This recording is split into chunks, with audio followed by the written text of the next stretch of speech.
I am Maria, a teenager who had just gone back from the last day of school. Summer break had officially started. It is the beginning of my freedom. I'm sick and tired of getting up early every morning. So I put the sign outside of the door of my room. Don't disturb me. I wanted to enjoy my first day off as much as I could. I put on the curtains so not a single ray of sunshine comes into my room. And yes, I am that type of person that puts airplane on my phone. So no text, no call could ever disturb me. I've had a cooling fan in my room because it would get so hot, but it didn't make a difference. The hotness of the room was almost destroying my peace. I've had my eyes closed, but I could still feel the sun getting in my face. Had my sister come to my room again and put the curtains up. Then, suddenly, someone splashes some drops of water on my face. I thought it was definitely my sister, and she was trying to prank me. But I could feel deep inside me that I wasn't in the mood for jokes and playing around. I just wanted to sleep 5 more minutes. But then, the drops of water were frequented. I could hear the sound of the water, too, like my whole room was filled with water. Had I forgotten the water in my bathroom? I took a shower just yesterday. Finally, I decided to wake up. Apparently,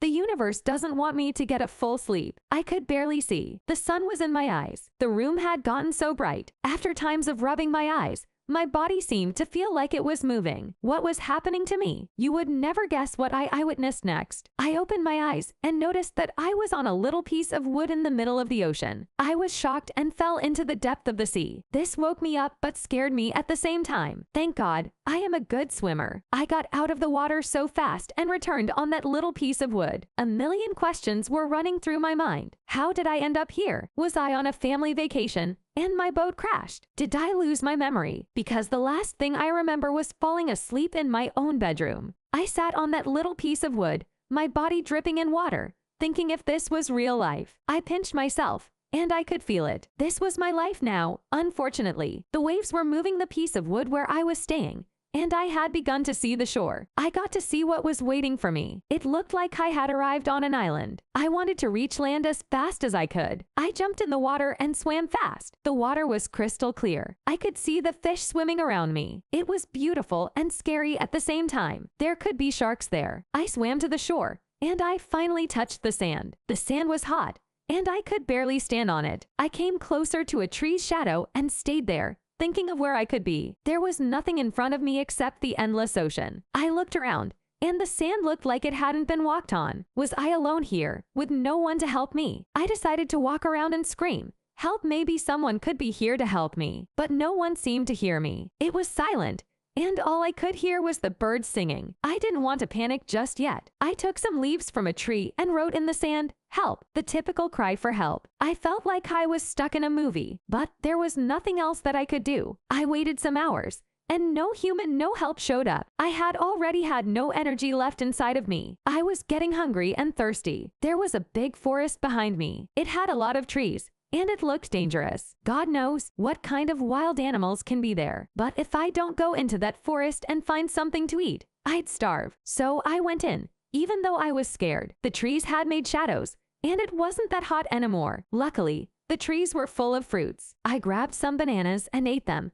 wishing that I could be eating a cheesy burger. There was nothing left for me to do except waiting. I must have waited for a long time and fell asleep unintentionally. The rain had woken me up. The sky had gone darker, and the waves were making noises. It looked like a big storm was on its way. I tried to stay under the tree, but the rain still made me wet. I tried to make a little shelter, but it had gotten so dark, and I had begun to not be able to see. The only light that was coming was from the big, full moon. But that wasn't enough. I had run off time, and the only thing left to do was embrace the rain. But the night had become so scary. The rain lasted all night, and I could hear the noises of the wild animals. I couldn't sleep until I saw the sunrise. It was a breathtaking view, but I knew that I should make a shelter, something that I could feel comfortable in since no one seemed to come and help me. Once again, I went into the forest, picked any wood piece that could help me, and created a little something where I could sleep and feel a little bit comfortable. Weeks had gone by,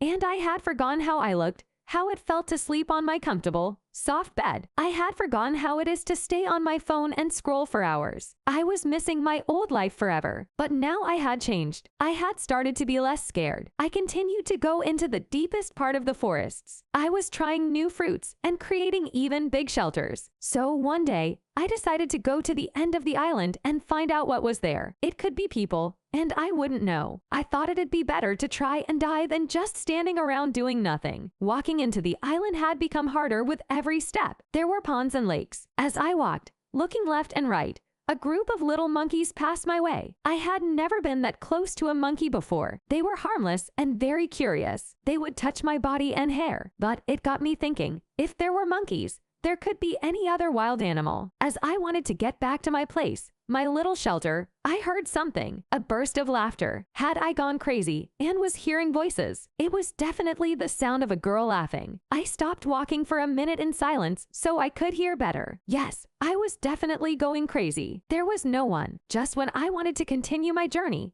I heard someone yelling in a fun way again. I decided to follow the voice when suddenly I saw a house, a tiny wooden house. No one was there, and I couldn't hear that voice anymore. I decided to come closer to the house and see if there was someone there. There were some woods outside, and it looked like just some hours before someone had burned them and made a fire. So someone was definitely living in that house. I was happy. I opened the door. There was a bed, some food, and some wooden spears. Spears? What if a cannibal lived in that house? Maybe I was better alone. As I began to walk back, the monkey group had come back, running tree by tree. But this time, they were not alone. There was a girl, a human of the same age as me. Her hair was long, and her body was tanned. The girl was running around with the monkeys. She didn't notice me, so I hid and just stared at her. Who was she? As I was looking from the far, afraid to approach her, one of the monkeys came closer to me. The monkey seemed like it was calling me and wanting to play with me. It wouldn't stop making noises. I was scared because now the girl would notice me. The girl looked worried about the monkey's reaction and walked toward me. Then she saw me. The girl screamed and got scared. But I began talking and telling her that I wasn't a threat. The girl wasn't a threat either. She hugged me and started laughing. She thought that help had come, and I would save her from this island. Little did she know that I was in the same situation as her. We sat on the ground and began to tell our side of the story as the monkeys were running through our heads. The girl said that she was only 15 years when she got here. It had been years of being stuck on this island. The girl said that she was on a family vacation when all of a sudden their boat got sunken, and she was the only one that was left alive. The girl said that she had tried everything but could never escape. Her name was Lily, but at least now we were together in this. How good it felt being able to talk to someone. We decided that we would stay together from that moment and never get separated. We agreed that it was better to stay in the shelter that she had created since it was better. The girl said that there were many monkeys in that area that she made friends. Monkeys can be a great help if an animal tries to attack us. Our lives had become easier. We had a very good time together, exploring the wild places and collecting fruits. We would find waterfalls and swim there all day. Our favorite part of the day was when we would start a fire and tell stories of our own experiences. But we never forgot about the place where we both came from, New York. The people, the chaos, everything. As much as we loved the island, we both knew that we didn't belong there. It had been months since we had planned for the perfect getaway. We wanted to create a boat, a tiny wooden boat that could stay on the surface of the water, a boat that could take us some miles away. We planned on swimming on our own, too, just to see if there was any nearby land from where we were staying. And that's what we did. We got ready, took some food with us, and said goodbye to the place we were staying and all the monkeys. The monkeys followed us until we got our feet into the water. This was the final try to determine whether we would ever get away from this place or not. The girl was feeling scared, but we held our hands and jumped in the water, and everything turned dark. I opened my eyes, thinking that I was drowning, but I noticed that I was in my room, in my own bed. I was covered in sweat. This was all a dream. Why did it feel so real? Since how many hours had I been sleeping? I woke up feeling weird. My whole family had been up. I could hear them from my room. I brushed my teeth and decided to go to the living room. Mom, Dad, and all of my siblings were there. They were planning on where we would go next for our summer vacation. Everyone was talking and saying their own opinion, but I couldn't help but think of my dream. I had begun to eat. The TV was on, but my dad had put the news on as always. Boring. But something caught my attention. There was a story about a girl missing for years, And that day marked her anniversary of missing. Who was this girl? I looked up at the TV and saw the exact girl I'd seen in my dreams. The news was saying that she got lost in a boat accident. My body was full of goosebumps. I couldn't believe my eyes. Mom and Dad were asking if I was all right. Do I tell anyone about my dream? Do I go looking for this girl? Is this just a coincidence? How I caught Mr. John and Miss Eva on my first day in school. When you meet some people, you begin to think they do not have feelings because of the way they act when they are around the opposite sex. People like that are always found in each organization, society, workplace, or home. I know you have started guessing what I am talking about, but you need to read my entire story to completely know what I am saying. This story is based on what happened in my high school. My name is Sophia. I am a teenager who just entered high school after completing my primary education. When I completed my primary education, I was spoilt of choices on the secondary school to attend because there were many schools close to my locality. After taking my time to inspect all the schools and their facilities, I finally settled for St.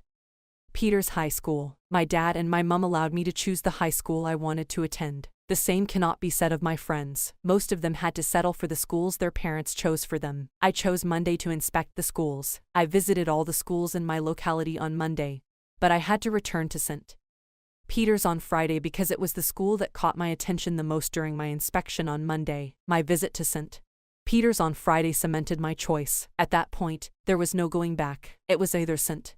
Peter's or nothing. I waited for my father to return from work on Friday so that I can inform him. My father usually returns from work every Friday because his office is far from our house. He leaves home very early on Monday and returns every Friday. When I heard the sound of my father's car on Friday, I ran outside to welcome him like I always do. We both hugged each other and I collected his bag and his shoes. I took his bag and his shoes inside while he was talking to one of our neighbors. I sat on the couch patiently, waiting for when my father will enter the room. As soon as my father entered the room, he went straight to the bathroom to have a bath. After bathing, he came to the kitchen to have his dinner that was already served by my mom. You could see that my father was very hungry from the way he was eating his food. I wanted to engage him in a conversation when he was eating, but I knew I would not get his 100% concentration because of the hunger. I sat patiently on the couch waiting for my father to finish eating his food. After 15 minutes, I noticed that my dad was now satisfied. He was already engaging my mom in a conversation. He and my mom were talking about what happened at his office. He was telling my mom how the week was very stressful. After all, he had to attend to a lot of files because his boss did not show up at the office throughout the week due. My mom also told him that she had a stressful week at the office too. She said her company got submitted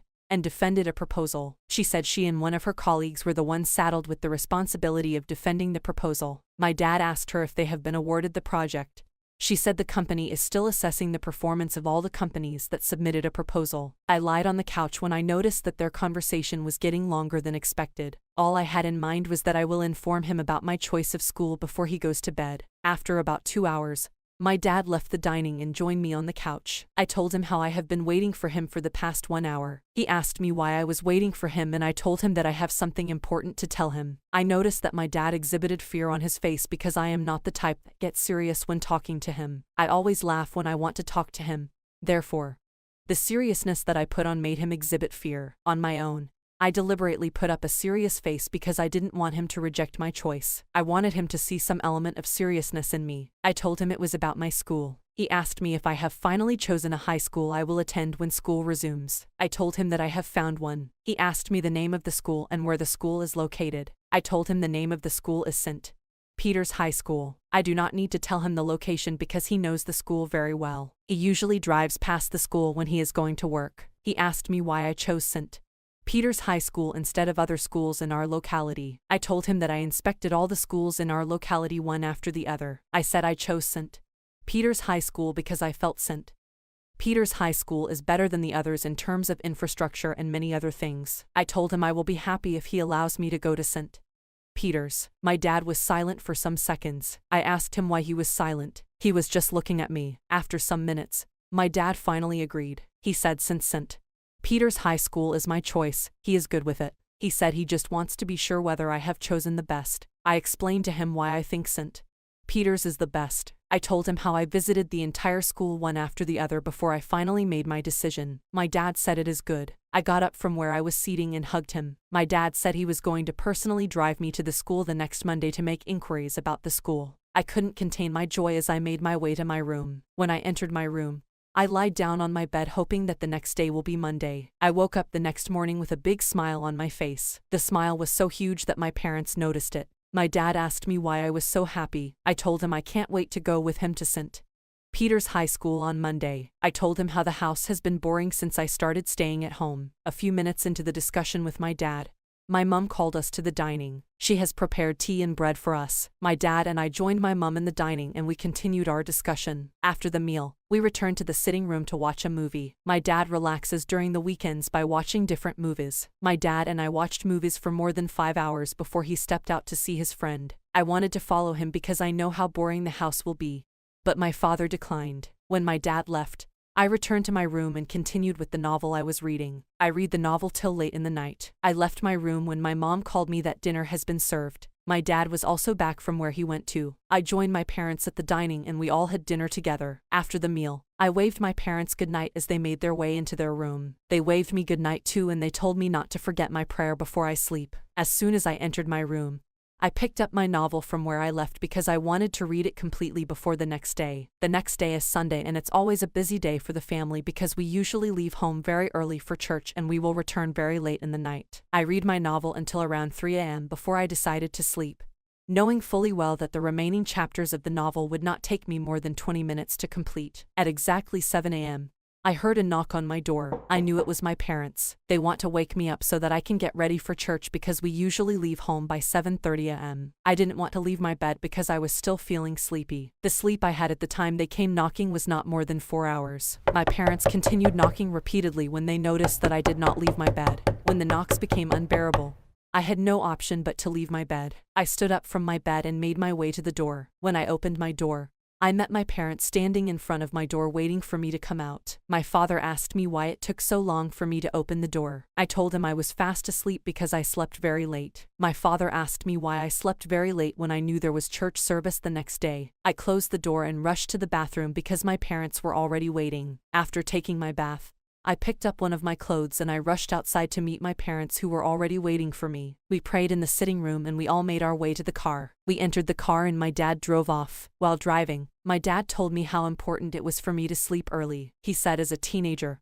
I need 8 hours or more of sleeping time. He said he was not happy with me because I almost made him and my mum late for church. My parents like going to church very early because they are part of the church executives. Church executives are expected to be at the church 30 minutes before the church program starts. I told my father that I was sorry. I told him that I will not repeat such. My father said he has accepted my apology, but he wants to tell me some of the dangers of lack of having proper night rest. I told him that I was listening. My father said there are short-term and long-term dangers of lack of proper sleep. He said the short dangers are a lack of alertness. He said missing 2 hours from the recommended 8 hours can have an impact on the feeling of an individual. He said another short-term danger is excessive sleeping during the daytime. He said if care is not taken, I won't be able to participate in any church activity today. I told him I will make sure I participate in all church programs. I said my lack of sleep will not hinder my performance in church. My father continued with his lecture. He said another short-term danger of lack of proper night rest is that it can lead to road accidents if the individual is the one driving. My father said even if he had taught me how to drive before today, he wouldn't have allowed me to drive the car as soon as he noticed that I did not sleep very well the previous night. My father said all the dangers he listed are short-term dangers. He said others that are more dangerous than the ones he has mentioned. He said we will continue with that when we are heading back home. As soon as we drove into the church, my dad and my mom rushed out of the vehicle to join the church executives meeting which had already started. I went into the church to wait for when church service will commence because church service usually commences after the executive meeting. After about 15 minutes, the executives meeting ended and all the executives made their way into an already filled church. The service started with an opening prayer by the presiding bishop. After that, other church activities followed. I noticed that my father was looking at me when the church service was going on. He wanted to be sure that I was not sleeping. Although I was feeling sleepy, I composed myself because I didn't want my dad to catch me sleeping. I know if he does, I will be the topic of discussion in the house. I was the topic of discussion in the car, but I didn't want my case to extend to the house. I did all my best to participate actively in all the church activities. After about 6 hours, the church program ended, and it was time to go home. When my dad told me that it was time to go home, 2 things came to my mind. The first was that I was happy because I will have the opportunity to sleep when I get home. The second thought was how will I be able to endure the series of the lecture that will come up in the car. My father didn't complete his lecture when we were driving to church in the morning, and he promised to continue on our way home. I know my dad never forgets, so I couldn't pray for him to forget. I entered the car thinking how I was going to endure another series of lectures. As soon as I entered, we drove off. My father was silent for a few minutes. At first, I thought he has forgotten what he promised to talk about. No sooner than my mom told my dad that she was tired than he began his lecture again. He called me by my name, Mariah. He said we were talking about something when we were driving to church in the morning. I told him that we were talking about the dangers associated with a lack of having proper night rest. I reminded him that he has told me about the short-term dangers. I said it's the long-term dangers that he promised to talk about when we are heading back home. My dad was impressed, thinking I enjoyed the morning lecture. He didn't know how boring it sounded to me. He didn't know that I had to listen because there was nothing I could do. He didn't know that if I had an option, I wouldn't step out of the house in the morning, not to talk of listening to a very long lecture. The reminder gave him the impression that I enjoyed the lecture, and you could see from his face that he was willing to continue. He started the second phase of the lecture by asking me if I understood everything he said in the morning while we were driving to church. I told him that I understood everything perfectly. Then, he began with the long-term dangers. He said one of the long-term dangers of lacking proper night rest is high blood pressure. He said others are diabetes, heart attack, heart failure or stroke, obesity, depression, impairment in immunity, low sex drive, premature wrinkling and dark circles under the eyes, increase in the stress hormone, and cortisol in the body. He said there are many other dangers, but these are the ones he can tell me for now. He said all these diseases are very difficult to cure. He said if a patient contract all the diseases he mentioned, it is very difficult to treat them completely. He said in most cases, the patient will have to be living with the disease until he or she dies. He asked me if I will want to contact any of these diseases at a young age. I told him that I do not want to. He said if I do not want to contract any of those diseases, I have to be sleeping at least 8 hours every day. He said if I am watching a movie or reading a book, I should drop whatever I am doing when it is time for bed. He said the movie I am watching or the book I am reading won't go anywhere. He said I can continue with my movie or my book when I wake up the next day. At first, I wasn't interested in the lecture, but when I started realizing that what my dad was telling is right, I started paying attention. I appreciated him and I told him I will heed all his advice. My dad said he will end his lecture with some tips on how to sleep better. He said if I want to sleep better, I should follow some of this advice. He said I should treat getting enough sleep as if it is important. He said, for now, I have the opportunity of choosing when to sleep because I do not have a job that can stop me. He said I should schedule an adequate time for sleep. He said another tip is to keep a consistent wake time. He said I should wake up at the same time every day. He said waking up at the same time every day will help you sleep better at night. He said a fixed wake time helps to build a strong desire throughout wakefulness. He said keeping a consistent wake time gradually builds, and shortening it by sleeping will make it harder to fall asleep the next night. He said another very important tip is to put my phones and my novels away as soon as it's time for sleep. He said books and phones keep the mind humming and far from the relaxed state that the body needs before bedtime. He said I should keep my books and my phone far away an hour before my bedtime. I appreciated my dad for the lecture as we made our way into our compound. We all came down from the car and we entered the house. We were all hungry, so my mom rushed into the kitchen while my dad and I sat on the couch. My dad put on the television set because he wanted to watch a football match between Manchester United and Arsenal. My father doesn't miss Arsenal matches because he is a very big fan. He is always in a joyous mood anytime Arsenal wins a match. One of the best times to collect money from my dad is when Arsenal wins a match. There was still 30 minutes before the start of the match, so my dad left the television set and picked up the iron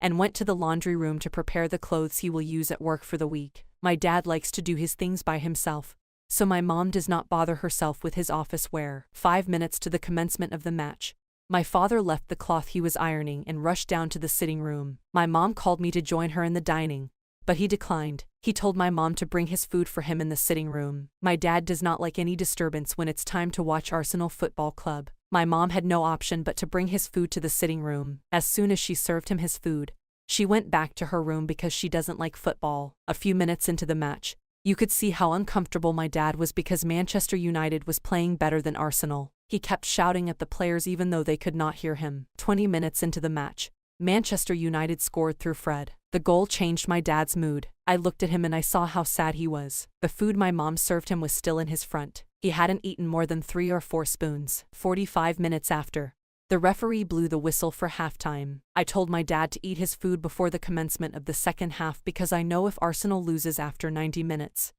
my dad might not eat his food. He picked up his food and started eating. I went to the fridge to help him get a chilled drink. He ate the food and he took the drink. He slept on the couch waiting for the second half to commence. As soon as the players started making their way into the pitch, my dad stooped up from his sleeping position and sat down. The referee blew the whistle for the commencement of the second half. No sooner than the second half began than my father began to shout at the players. I kept telling him that the people he was shouting at cannot hear what he was saying. 65 minutes into the match, Arsenal equalized through Ben White. My dad jumped for joy as Ben White headed the ball into the net. The match continued and there was no goal until 80 minutes. 88 minutes into the match, Arsenal took the lead through Gabriel. My dad couldn't contain his joy. He was laughing uncontrollably. He told me to get him a bottle of wine from the fridge for celebration. After the 3 minutes of added time, the referee blew his whistle for full time. My dad jumped up that I had to warn him to check the ceiling fan. He opened the wine I brought for him and started drinking. He celebrated the victory until about 9 p.m. when he wanted to go to bed. As soon as I noticed that he was going to bed,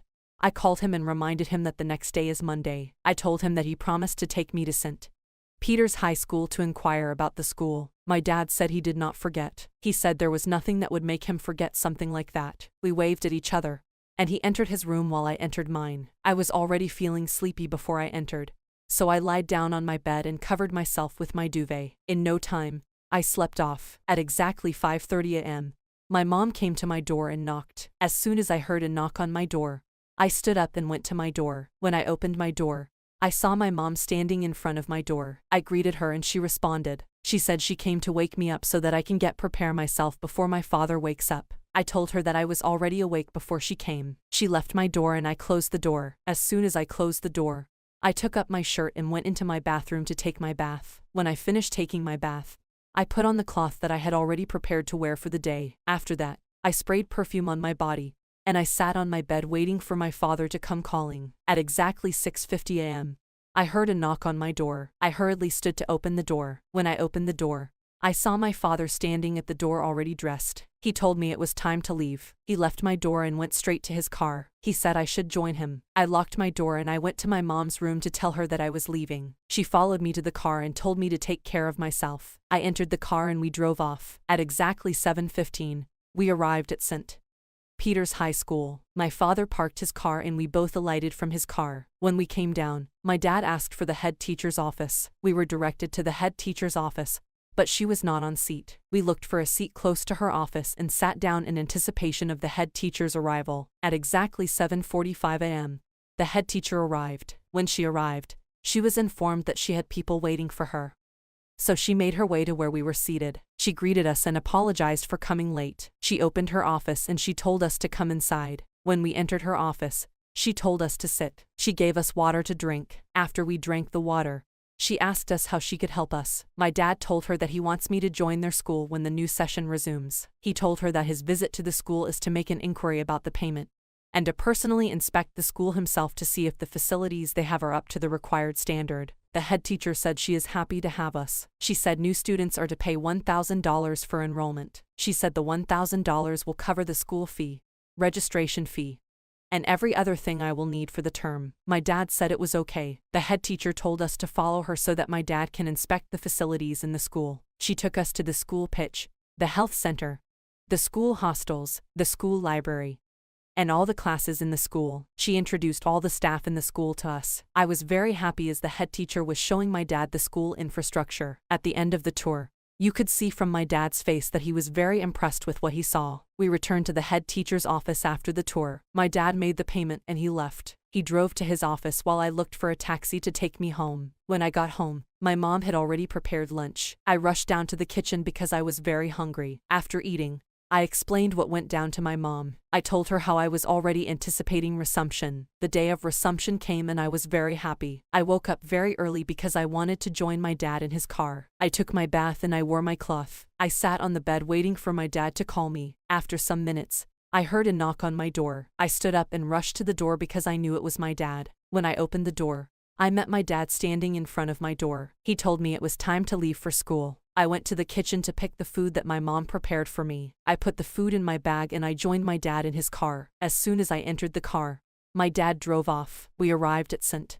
Peter's High School at exactly 8 a.m. I alighted from my dad's car and we waved each other goodbye. When I entered, students were already in their class. I approached the security man for direction. He held my hand and took me to my class. A teacher was already in the class. As soon as I entered, he told me to introduce myself in front of the class. I told the class that my name is Mariah. I told them that I am 13 years. I told them about my family and what prompted me to St.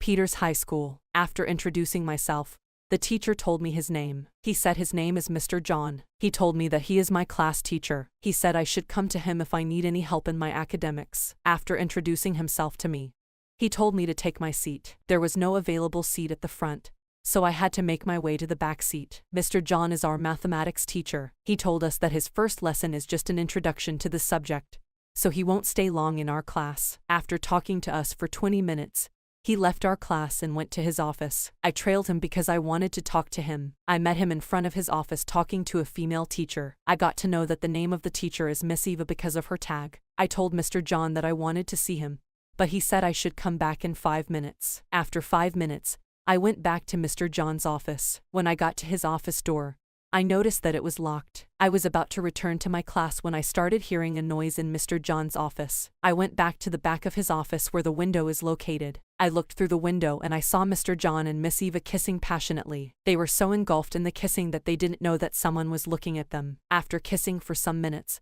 Mr. John and Miss Eva both undressed and started romancing passionately. At that point, the noise that was coming out of Mr. John's office became very loud. They kissed and romanced until noon. I noticed that they started undressing when they heard the bell for break time. At that point, they knew all the students will rush out of their classes. They knew they will be caught if they do not stop immediately. Hey, guys, please let me know if this is right or if this is what I should do, or please let me have your thoughts on this. Let me have your thoughts on this. Let me have your thoughts on this.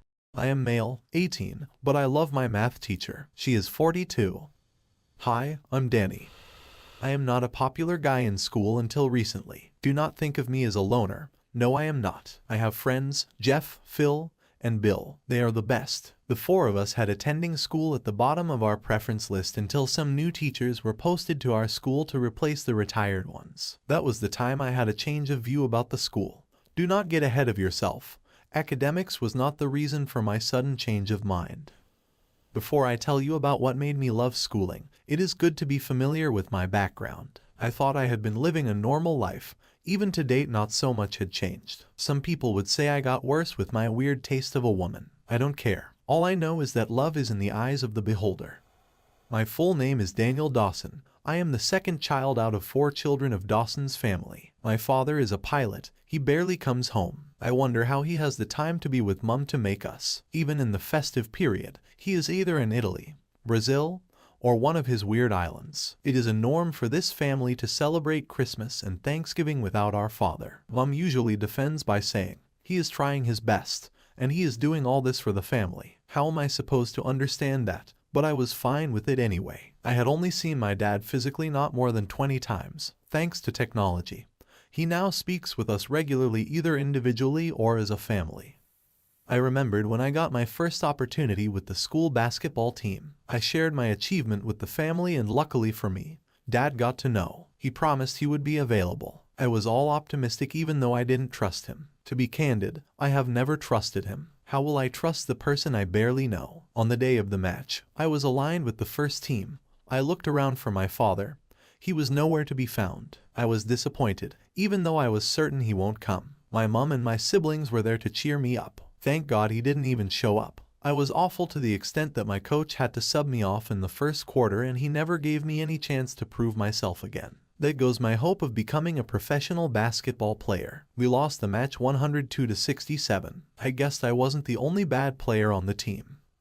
My mom is on another level. She was a nurse before she resigned. Only Dave was aware of that. It was immediately after she gave birth to me that she resigned from the health department. She now has her toys store. It sounds like a masculine job, but my mom is doing great with this. She told us that she resigned from her job and began the toys selling business because she wanted to be there for us since our father is all busy. That is true. We met everything to her. We stayed at her place after school, and we all go home as a family when she is done for the day's work. That had been the norm until we all got to high school. Everyone with his or her own business. We only leave home together but don't come back home as a family. Everyone has now developed their interests. Things are now done individually instead of as a family. My mother tried to return the family to the good old days, but it wasn't that easy. We now have something to care about. Howbeit, we still eat dinner together as a family. That is where we share our stories. We know about ourselves at the dining. My two little sisters are the taciturn ones, while Dave is so boisterous and expressive. For me, I am just another member of the family. My favorite member of the family is still my mother. I love to open up to her privately. She understands me best compared to anyone else. My elder brother, Dave, is the perfect example of an elderly figure. He is very accommodating and understanding. Unlike the other three of us, he understands Dad better. He even develops likeness for some of Dad's hobbies. He loves visiting new places just like Dad, but had vowed not to become a pilot. To him, that is the riskiest job ever, and to add to that, it won't be the best available job for a family man. Dave wants to become a pharmaceutical sales rep because of his love for visiting new places. He is currently studying pharmacy at the university. He is a very bright student. He was the best graduating student in his set. He is also the valedictorian, and he gave a wonderful speech. I was so proud of him that day. He is not good at sport, none of us are, but he is my #1 fan even though I suck at basketball. He has no interest in sport, but he has never missed any of my games. He is playing his newly found role as a father very well. Besides academics and visiting new places, he is also fond of card tricks. My dad was fond of that too. Both of them spent more time doing card tricks. I don't know much about card tricks, but my dad is very good. So is Dave. Dad taught Dave how to go about card tricks and gave Dave his cards, but Dave is now on another level in card tricks. While at high school, he had competed at many levels and he had medals to prove for that. He was the regional and national champion before leaving the school. Our school does not only suck at basketball, it sucks in every game. But the only medals we had won from chess and card tricks were all won by Dave. Before leaving high school, he was a name to reckon with. Who doesn't know David Dawson? Most people expected me to fit into his shoes when he left high school for college, but soon knew they were thinking highly of me. I am nothing close to him. Even with the wide difference between us, Dave is very proud of his little brother, and I am proud of him too. He means a lot to the family. I had pharmacy as a strenuous course, yet Dave still had time to check on us and share festive moments with us. He is such a darling. Mom would be proud of that kind of son coming out of her vagina. I am proud of being the next. My dad had supported his dreams without asking questions. Dave was the luck of the family. Danielle is my immediate younger sister, while Dora is the last. Those two are best of friends. They do things together. Funny enough, they don't share their feelings with either of our parents. Unlike Dave and I, we shared our feelings with Dad and Mum respectfully. Those two share their feelings. I am not proud to be called their elder brothers, because I don't know anything about the two of them. Danielle is in a relationship with one of my friends, Phil. I didn't buy this idea. I almost fought with Phil, but I later got to understand that Danielle liked him. Coming between them will do more bad than good. I quit getting between them and focused on helping them nurture a good relationship. I told Phil that if he breaks my sister's heart, I will break his head instead. Scary, isn't it? I didn't mean it. I was just buffing you now, right? So far so good. The two are doing well in their relationship. I wanted to know more of what was going in between them, but Danielle was not pleased with that action, and she is ready to take me up on that. Naturally, Danielle is not a vocal person, but in this matter, she threw tantrums and caused some unnecessary scenes. I quickly calmed myself and never interfered in their matter. Dora, on the other hand, is almost like Danielle, but she has an interest in shipwrecks. Dad once asked her what she will like to become. She was not afraid to say, she will like to be a diver. She meant that. She has also been traveling to islands and some other places to see shipwrecks. She had once watched documentaries on shipwrecks for a whole day. She took all her meals in the room that day. No one dares to distract her. She has a do not knock post on her door. I won't lie, and Dora is the most respected individual in the house. You can't just afford to trespass. She had some collections in her room. She had been keeping her weird collections since she was 6. Mum was not fine with how things are going with her. Mother wanted her to be more sociable.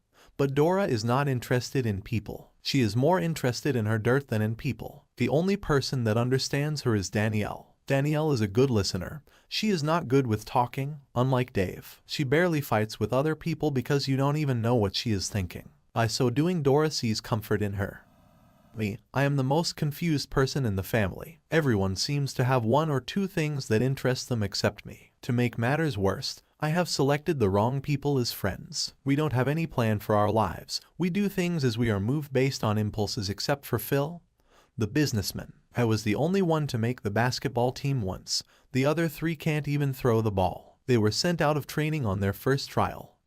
In terms of academics, I wasn't the best either. Dave was a genius while I am just one of those boys in class trying very hard not to repeat a year. My grades aren't too bad but nothing compared to Dave. Most people compared with my brother, but even with me trying, I am still not an inch close to him. After several trials, I got confused and I started making mistakes. I made wrong decisions. Chose the wrong friends and it got late to make those corrections. Even though I am much better than my friends, I still love their company. Jeff is more like the head of the gang. He gives directives on what we are to do as a team. All his ideas are about crafting things and building stuff. We are not the party kind of person, but we are very useful in starting one. We have never hosted any party, but we are good at designing and setting up one. Jeff is the ringleader because his mother is an event planner. He sometimes goes to work with his mom to help her. My friends and I are weird to others, but when we went camping with the school we are most respected. Due to our creativity and wide imagination, we make camping interesting. Hunting for games is my favorite event in camps. Jeff, Phil, and Bill have their weirdness. Phil is the business mogul in the gang. As a teenager, he has his own company. He is involved in recycling plastic waste. This was his grandfather's business before he died. He took over from him and had made it more prosperous compared to his grandfather's achievement. Phil was the black sheep of the family until he discovered his part. Phil is my best friend. We have been friends since preschool. Phil and his family are our neighbors. He is the last child of the family and by far the difference. Every person in their family is in the law firm, but Phil hates the white and black gown. He had been trying his best to be unique and different from other members of his family, and he is successful. Phil even employed Jeff, Bill, and I into his business as part-time workers. What else can a friend do for you? He even pays us handsomely. Such a nice guy. Since I had stopped going to Mom's toy store to help her, I have been going to his place to earn myself some cash. He is now having intimate affairs with Danielle. I didn't like it at first, but as an elder brother, I want the best for my little sister. And more so, Danielle doesn't buy the idea of me muddling in her matters since she doesn't interfere with mine. Bill is like a mind suggestion. He is a politician. He had been involved in so many protests in the past, but the one that he did that gained him national recognition was when he protested against the mayor for his lackadaisical attitude towards the School Child Act. He was optimistic about free lunch for all pupils and students at school. He had written letters, but they were not attended to. He booked an appointment with Mr. President and poured out his mind to him. Mr. President respected his opinion and asked the mayor to put it in place. I was proud of him. He was given a national award for it. Unlike the rest of us, he is in love with history and books. On average, he reads nothing less than 4 books in a month. But the sad part is that they are not of academic importance. Most of the books he reads are usually about politics and history. His favorite subject is history. It all began on one fateful afternoon when there was an announcement for all the students to come to the hall. We all get out of our various classes. The hallway was filled up. We could barely walk. All of us were trying to get ahead of ourselves. There was pushing here and there. Jeff whispered into my ears. He had been using the opportunity to pinch people and hit the backside of the ladies. No one caught him. He made me see him hit a lady's buttocks. The lady looked back, looked around, but since she didn't notice anything, faced her front. We laughed. I joined him in doing the same thing. I was almost caught, but this time I gave a straight face as if nothing happened.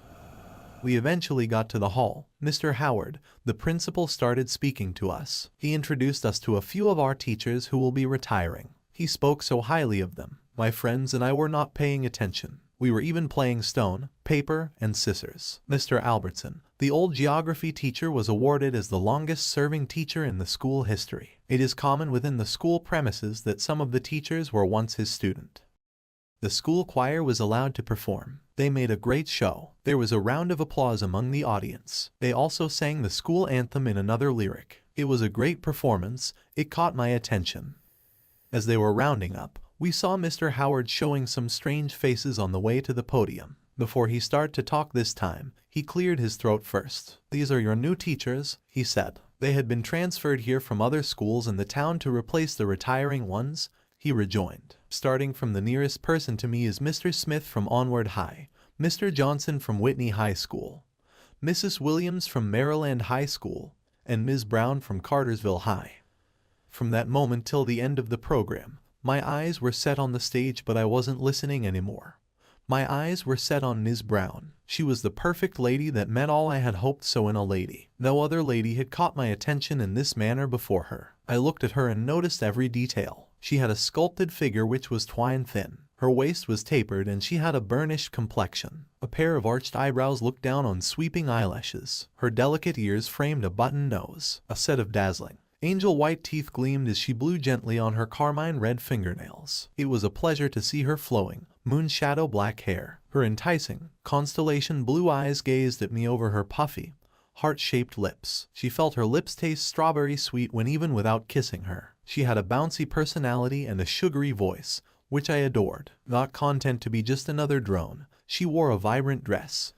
She's the one. She is the one. She is the one built by God to satisfy me. I kept saying those words to myself. Hey bro, are you not going home? That was Bill. The whole place was almost empty, yet I didn't notice. Ms. Brown and the other new teachers had left the stage. Mr. Howard is nowhere to be found. How come I was still seeing Ms. Brown on the stage? I should have left school for Phil's backyard recycling factory, but I didn't. I left school for a home in a hurry. The first time in a long time, I got home with a smile on my face. It was obvious that I was happy. Danielle and Dora asked me who the lucky girl was. No one, I replied. At the dinner, Mum just smiled at me. When everyone had gone to sleep, I overheard my mum talking to Dave on the phone. I think he has gotten himself a girl. She was speaking to the other person on the line, whom I assume must be Dave. I lied on my bed. Then there came the next night. I don't know how I got to the countryside, but it was fine since Ms. Brown was there too. The moon's delicate light had just turned the world aflame with silver when I saw her. She had a comely figure which was stem thin. Her curvilinear waist didn't surprise me as much as the saffron tint to her complexion. She must be a native, I thought to myself. Her crescent-shaped eyebrows inclined slightly as she saw me staring at her. I yelped at being caught. Her languid eyelashes of velvet black blinked once slowly as if to invite me over. When I came closer, I noticed her scrolled ears and her elegant nose. She nuzzled me with her nose and I couldn't believe it. It was the custom for her people, I reckoned. It was love at first light. Her luminous, heavenly white teeth flashed as she pawed at me with her film star nails. Her hair was a glorious tumble of starbeam gold and her virility brown eyes set my heart a thump. Her oxbow lips positively drooled with goodness. Oh, those sugar candy sweet lips, her elegant personality, all mesmerized me. She may not have had a saccharine voice or retro clothes, but what do you expect when two Labrador pups meet in a dog pound? Danny, Danny, Danny. A voice from behind keeps calling my name. The voice sounds familiar, but I am enjoying the figure of Ms. Brown in front of me. Then, I felt a cloth leaving my body. I opened my eyes. It was a dream. Oh my gosh, are you not going to school? My mom asked after she succeeded in waking me from sleep. Get yourself cleaned up. Get dressed and your food is in the kitchen, she said as she left my room. I was about to stand up from bed when I noticed that my shirt was wet. Oh no, what the hell just happened? I yelled. I had released, and by the look, this can never be a one-time release. Probably thrice or 4 times. It was much and noticeable. The bedsheet is sucked already. I can't leave it like this. I stood up from the bed, took away the blanket and bedspread, replaced them with a new one, run to the bathroom to wash up. I spent most of my time brushing my teeth for no reason. I groomed my hair. This time I changed the style. I get dressed in a well-ironed cloth and a shoe to match, sprayed me and go for my food, then left the house. Normally, I would wait for Bill to knock at our door then join him as we go to school. But today, things were not the same, not even me. Even though I left home without Bill, I still got to school late. Little did I know that he didn't wait for me after knocking at the door several times. Or did he? From the school entrance and through the hallway I was the center of attraction. Everyone was gazing at me. I noticed but pretended I didn't. I found my way to my locker to get some of my things, then came Laura. Not the most beautiful girl in class, but most people say she is. To me, Elle is far cuter than her. I think it is about how yourself. Exactly what I was doing that day. Hi handsome, said Laura. I looked at her as if I had an interest in her. But the truth is I don't, not at all. Laura, what's up? I asked. There is a party at Luke's place this Friday. If you don't mind, we can go together, she requested of me. Oh, Luke's party. Why won't I want to tag along, but I have this thing I want to do. I won't be able to come. I'm sorry. I said as sorry as possible. She sighed. I noticed she was trying to be calm as possible. Okay, what about going to watch a movie with me on Saturday? Then we might spice things up later in the day. He asked of me again. Oh, that too, it is just that. You'll be having something important to do too. She finished my sentence. Exactly, I said scornfully. She hissed and left me there standing. I didn't care about her anyways. I just wanted to see Ms. Brown, that's all. My friends noticed the change and came to me. I would have asked if today is your birthday. But I know you're born in May and this is November. So what is your problem? Asked Jeff. Nothing, I responded. I know you've tried to be cute, but I wasn't expecting you to be this good looking, said Bill. Calm down guys, nothing is up. I just felt like dressing nice today. I retaliated. It is Kike, I have been paying you too much. I will have to reduce your pay by 20%. Phil rejoined. You must be kidding me, I rejoined. So I can't dress well again. That's the problem, Bill interrupted. Are you going to see the mayor? Let me help you out. It was tough talking with those guys. They were determined to stress me out. We moved after a long chat that sounds like a police investigation with me. We got to our class and everyone sat on their seat. I was the center of attention in the classroom. I felt like Dave for the first time. I have never felt that kind of attention before until now. I was sitting gently while the whole class wasn't settled. Our class teacher, Mr. Alexis, came into the class with Ms. Brown to introduce her as our new math teacher. Here she is, I said to myself. I knew it was wrong fantasizing about my teacher, but I can't just help it. My eye was set in her breast. I imagined her being naked, then I concentrated on her nipples. I could figure it out with her dress on. I tried to look at her hips. I guess she noticed me looking at her, but I don't think she minded. After the introduction, Ms. Brown ran a quick test on us. We submitted and she took the sheets to her office. After a few minutes, she called for me. I got nervous. I did the test very well. Or did I impress her too much?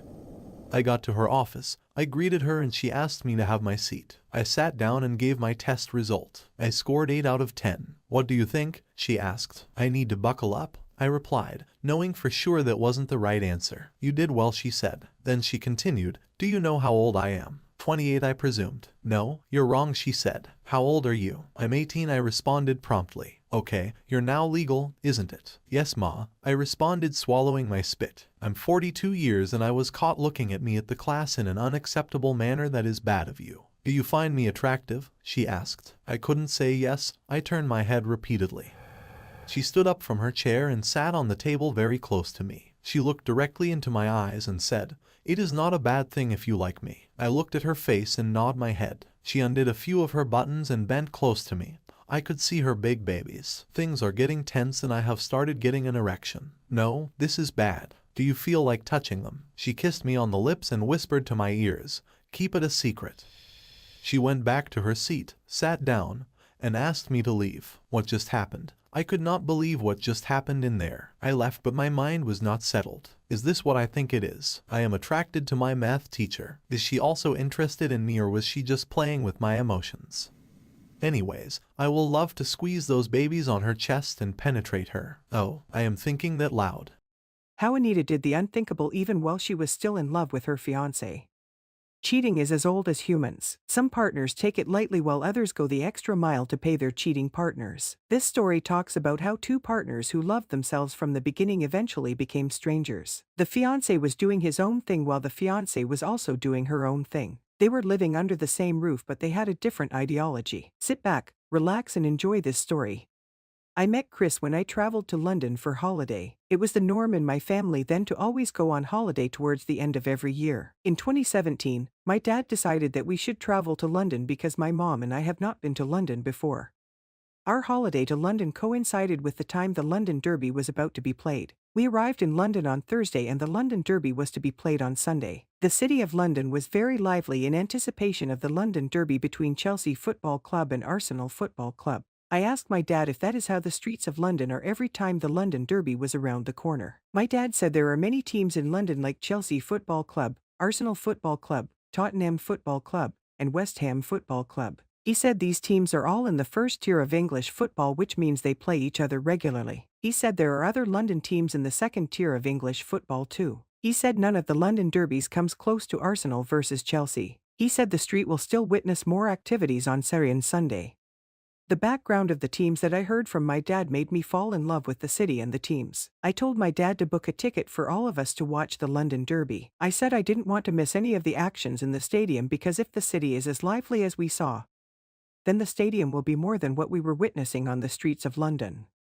My dad promised to book the ticket for the whole family when we settle in our hotel. We lodged into the Prime Hotel. My dad paid for 7 days because our holiday was supposed to last for 7 days. As soon as we settled down, I reminded my dad about the tickets. My dad asked me why I was eager to watch the match because he doesn't know me as a lover of football. I told him I wasn't much interested in the football itself, I am more interested in what will happen at the stadium. As soon as my dad booked the ticket, I went to my room while I left him and my mom in their room. I was very tired because of the long journey from the United States to London. While I lied on my bed, I could still hear the noise of the fans outside the hotel. I watched them through my window before I finally retired to my bed.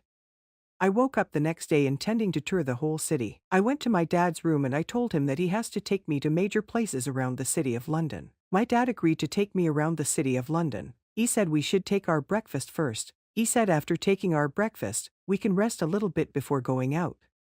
I went back to my room to take my bath. After taking my bath, I joined my mom and dad in their room where we had breakfast. After breakfast, my dad called a taxi that would take us around the city of London. My dad bargained with the taxi man and he agreed to drive us for the whole day at the rate of $300. Emirates Stadium, which is the venue of the London Derby, was the first place we visited. We were taken through various buildings in the stadium. We were taken to the dressing room of the players, the training pitch, the volleyball pitch, and the trophy cabinet.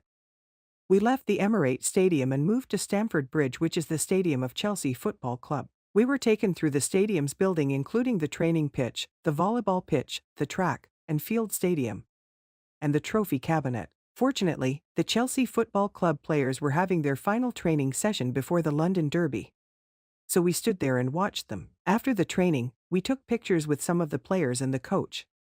We left the Stamford Bridge Stadium and moved to the Tower of London. The Tower of London is one of the world's most famous buildings. We went through all the rooms in the building. From the Tower of London, we moved to the Emirate Airline cable car. The Emirate Airline cable car provides a stunning view of the city departing every 30 seconds from the Greenwich Peninsula and the Royal Docks. From the Emirate Airline cable, we moved to the London Transport Museum. The London Transport Museum hosts an exhibition connecting transport with the social and cultural history of London. We saw more than 80 vehicles spanning 200 years of London's history, including a Red Route Master bus and the world's first underground steam train. We ended our tour at the Warner Bros. Studio. At the Warner Bros. Studio, we saw first-hand sets, costumes, and props used in the Harry Potter films. We were taken into some of the film locations including the Great Hall, Dumbledore's office, and Hagrid's hut. After taking a tour of the Warner Bros. Studio, we entered into our taxi and headed back to our hotel. We arrived at our hotel at exactly 9:15 p.m. My dad paid the taxi driver and we went into our hotel room.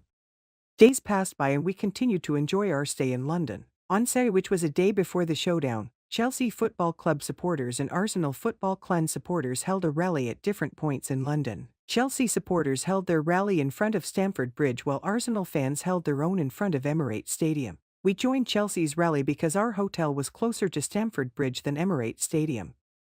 The D-Day arrived. The match was scheduled to hold at 2 p.m. but my dad told me that we have to prepare to leave the hotel by 10 or 11 a.m. because of the crowd that will be in front of the stadium. As soon as I heard that from my dad, I rushed to my room to take my bath while my dad entered his bathroom too. My mom went to the kitchen to prepare a light breakfast. By the time my dad and I finished taking our bath, breakfast was ready. My mom had already eaten her breakfast. She left breakfast on the table while she went to the bathroom to take her bath. By the time my mom finished taking her bath, my dad and I had finished eating breakfast. While we were taking our breakfast, my dad had already called the taxi driver that took us on tour. The taxi driver arrived at 10:25. He called my dad that he was already in front of our hotel. We left our room and joined him. On our way to the stadium, we met different people with different costumes on the road. Arsenal fans had red costumes while Chelsea fans had blue costumes. We arrived at the Emirates Stadium at exactly 11:15 a.m. A journey that was not more than 20 minutes became 45 minutes because of the number of people on the road. When we arrived at the Emirates Stadium, we joined a queue of more than 200 people. The attendants were checking everybody's ticket with a computer because they wanted to prevent forgery. After about an hour and 30 minutes, it got to our turn. My dad presented his ticket, my mom's ticket, and my ticket to the attendant for checking. It took the attendant more than 10 minutes to confirm our ticket. We gained access to the stadium at exactly 1 p.m. When we entered the stadium, we began another round of searches. Because of the population of fans in the stadium, it was difficult to find a seat. 10 minutes into our search, we finally got a seat close to a man. But we had a problem because the seats we got were 2 and we were 3. I raised my head a little bit and I saw a seat close to a guy. My mom and dad sat on the 2 seats while I went to the vacant seat that was close to the guy. The atmosphere in the stadium was electrifying. I was enjoying every bit of it. The atmosphere of the stadium is what I wanted to see and I was enjoying it. At exactly 3 p.m., the players came out for the warm-up. They were received by huge applause from fans of both teams. While I was shouting and cheering both teams, I noticed that the guy that was sitting close to me was looking at me. Every time our eyes met, he would look another way as if he was not looking at me. I was just smiling because I understood him perfectly. At exactly 3:20 a.m., the players returned to the dressing to fully prepare for the match. When the players walked back into the dressing room, the atmosphere of the stadium became a little bit relaxed. The noise from both fans went down a little bit. The guy that was sitting close to me felt that was the opportunity he needed to have a conversation with me.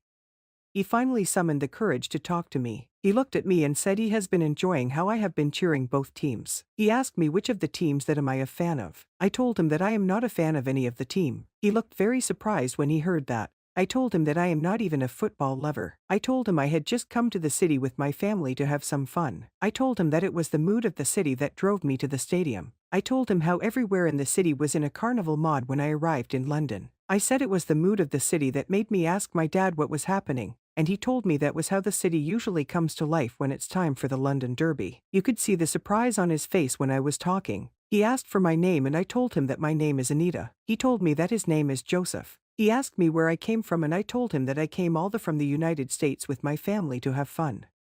Joseph smiled when I told him that I came from the United States. I saw the smile on his face which prompted me to ask why he was smiling. He said he is also from the United States. I asked him which state is he from and he said he lives in Alabama. I smiled also. I told him my family and I live in Georgia. I told him my family and I visit Alabama frequently because we have a family friend there. Joseph asked me when I will be returning to the United States. I told him that our holiday is supposed to last for 7 days and we have spent 4 days already. I said it means we will be going back to the United States in the next 3 days. Joseph said he came to London for a project and the project will last for 14 days. He said he will be returning to the United States after the completion of the project. While Joseph and I were having a conversation, the players began to walk onto the pitch. At that point, Joseph and I could not hear each other because the stadium has erupted. The noise was too much for us to hear ourselves. Joseph told me that we should enjoy the football because once the match begins, the noise will be louder than what we are hearing.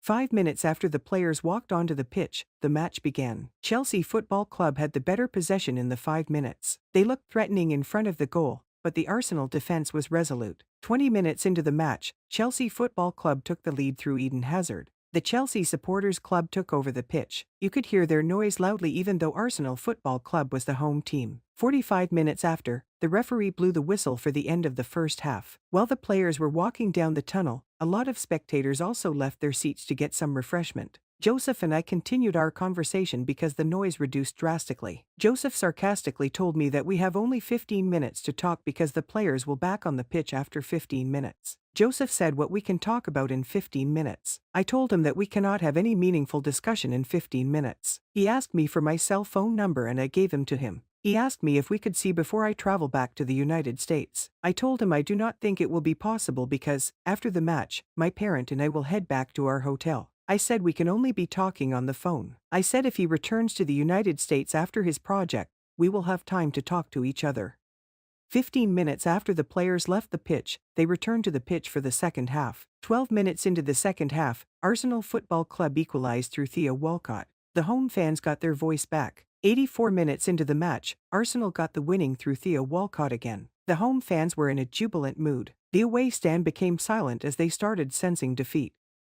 At exactly 95 minutes, the referee blew the whistle for the end of the match. Arsenal Football Club players and coaches came to the fans to celebrate with them. While the celebration was going on, Joseph told me he was leaving. He said he has something important to attend to. My father also decided that we have had enough fun. He said we should return to our hotel to rest. He said the taxi driver was already waiting for us outside. Exiting the stadium was not easy because of the crowd. After about 10 minutes of finding our way, we were able to exit the stadium and join our taxi. Getting to our hotel was also not easy because there were a lot of cars on the road. After about 1.5 hours on the road, we arrived at our hotel. We were all tired, so we all went into our rooms. The next morning we were in our rooms throughout the day. We didn't go out like we used to. We spent the rest of our holidays most in our hotel room. A day before our departure day, I did some laundry with my mom. We packed our entire luggage and prepared for our departure the next day. My dad woke me up at exactly 5 a.m. on Sunday because he didn't want us to miss our flight. We all took our baths and headed to the airport in our usual taxi. We got to Georgia at exactly 2 p.m. By 3 p.m., we were in our house. When we got home, Joseph was the first person I called. I told him that we just landed in the United States. Joseph was very happy for me. He said he will also be in the United States in a few days. He said he can't wait to meet me when he lands in the United States. I graduated from high school a few weeks before we traveled to London. I have been at home ever since I graduated because the admission into college was not out. I approached my father that night and I told him I want to learn how to play volleyball. I told him rather than sitting at home doing nothing, engaging myself in volleyball will be better. My father accepted and he told me that he will take me to a volleyball center for registration the next day. My father woke me very early the next day because he wanted to take me to the volleyball center on his way to work.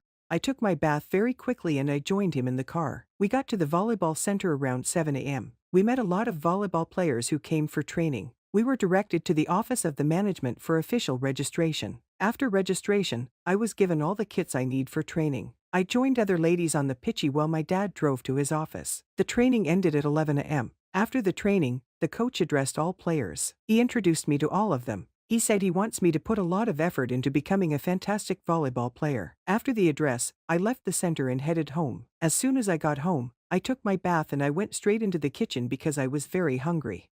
Every morning, I joined my father in his car to the center. The population of players kept increasing every day, which gave room for competition. A few weeks into my training, I started getting a lot of recognition. After training on Friday, we were told that we have a volleyball match against Titan Queens on Sunday. The coach said we should all listen to the names of that have been selected for the match. When the coach mentioned my name, I was very happy. When I got home, I told my mom that she has to come and watch. I called my dad on phone and I told him too. They all agreed to come and watch me play volleyball.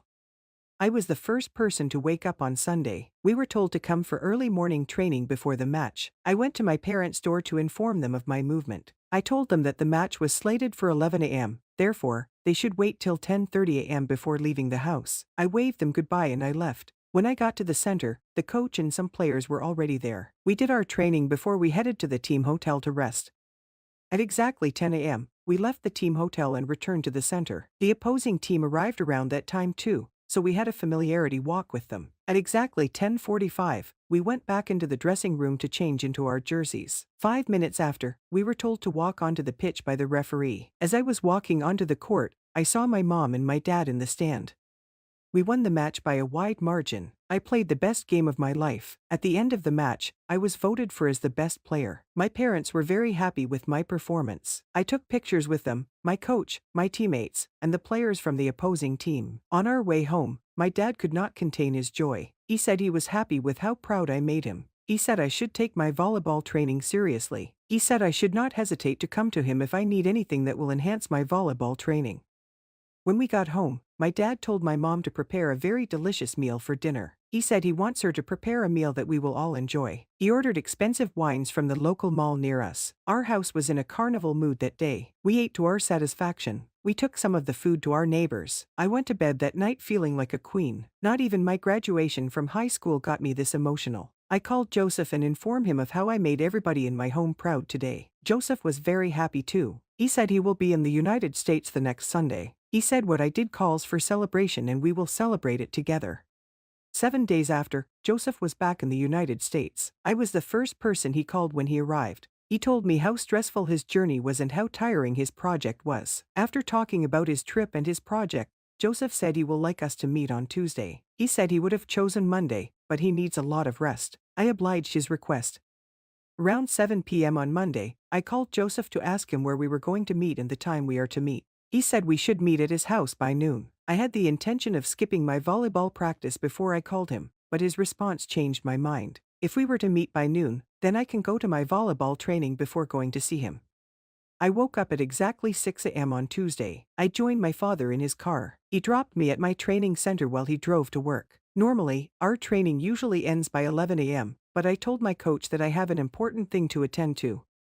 Therefore, I have to live by 10 a.m. I left training at 10:00 a.m. and I got home by 10:30 a.m. I took my bath and I came to the kitchen to eat my breakfast. After taking my breakfast, I called Joseph and I told him I was on my way. I left the house at 11 a.m. I was fortunate to get a taxi in front of our house. The taxi dropped me in front of Joseph's house around 11:50 a.m. When the taxi dropped me, I called Joseph and I told him to come and pick me in front of his house. A few seconds later, Joseph came out and we both entered his house. Joseph's apartment was very nice. He had the latest electronics in his house. I told him that I like what I saw. I said that is how a house should be. Joseph was just smiling at me. He asked me what he should offer me. I told him that I ate before I left my house, because I didn't want him to have a feeling that I don't want to take anything in his house. I told him to give me a bottle of wine. He went to the fridge and brought the bottle of wine. He dropped the wine in front of me and sat close to me on the couch. I was wondering why he sat very close to me. Joseph said he has not been himself since the first day he saw me at the Emirates Stadium. He said since then, he has been thinking of sitting close to me again like he is doing presently. Joseph said he loves me and he wants to spend the rest of his life with me. He didn't give me a chance to talk. Before I could say anything, Joseph's hands were already in my cloth and his lips were on my lips. He was kissing me with his lips while he was using his hand to caress every part of my body. He was touching me where I wanted to be touched. I kept moaning as his hands were going through all my body. When he noticed that I could not take him anymore, he carried me to his bed and we continued from where we stopped. We had great sex which lasted for more than 2 hours. After the sex, both of us entered the bathroom to freshen up. After taking my bath, I entered the kitchen to cook what we were going to eat because we were all hungry. In 30 minutes, the food was ready. We ate together. The kissing continued while we were eating, but I told Joseph that we cannot have sex again that day. I left Joseph's house at around 5 p.m. I got home feeling excited because it has been a long time since I had sex. The last time I had sex was when I was in high school. The sex I had then cannot be compared to what Joseph gave me. It was the best sex I have ever had. Days went by and our relationship became stronger. We began to do a lot of things together. I go to his house regularly and he comes to our house regularly too. Everybody in the neighborhood began to see us together frequently. Those we were hiding our relationship for when we started now know that something is happening between the both of us. 6 months into our relationship, Joseph invited me to the cinema. He said he wants me to watch the new movie released by Van Damme. When we got to the cinema, we met a lot of people who came to watch the movie. The movie was making waves, so everybody was trooping to the cinema to watch the movie. When we finally got our ticket, I was about to enter the hall when Joseph held my hand tightly. The next thing I saw was that Joseph was on the ground with his 2 knees. I was still wondering what Joseph was trying to do until I saw a ring in his hand. Joseph proposed to me in front of the crowd. I was speechless because everybody in the cinema was looking at us. I became shy and I didn't know what to say. I summoned the courage to say yes to his proposal. After the proposal, we went into the hall to watch the movie. After watching the movie, I rushed home to show my mom the ring Joseph gave me. My mom could not believe it. She was so happy for me. She prayed for me and encouraged me to do the right things.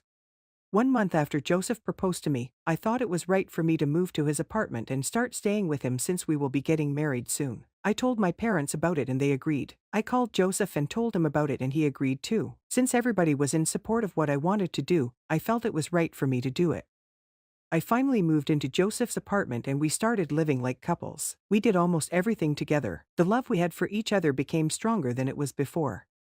A few weeks after I moved in with Joseph, I started noticing strange behaviors from him. He started doing things that he did not used to do before. He started coming home late. Sometimes he won't even come home at all. He started ignoring my calls when he is at work and he doesn't eat when he gets home. One day, he came back from work looking very tired. I confronted him with all the questions I have wanted to ask him. He listened to all my questions but he didn't give any tangible answer. After that, he told me he is going on an official trip to Spain. He said he will be there for 2 weeks. At that point, I knew that Joseph has started seeing someone else. I started blaming myself for moving in with him. I thought we could have been better if we weren't staying together. If I had stayed back, I wouldn't know if he is cheating or not. At least, my mind will be at rest.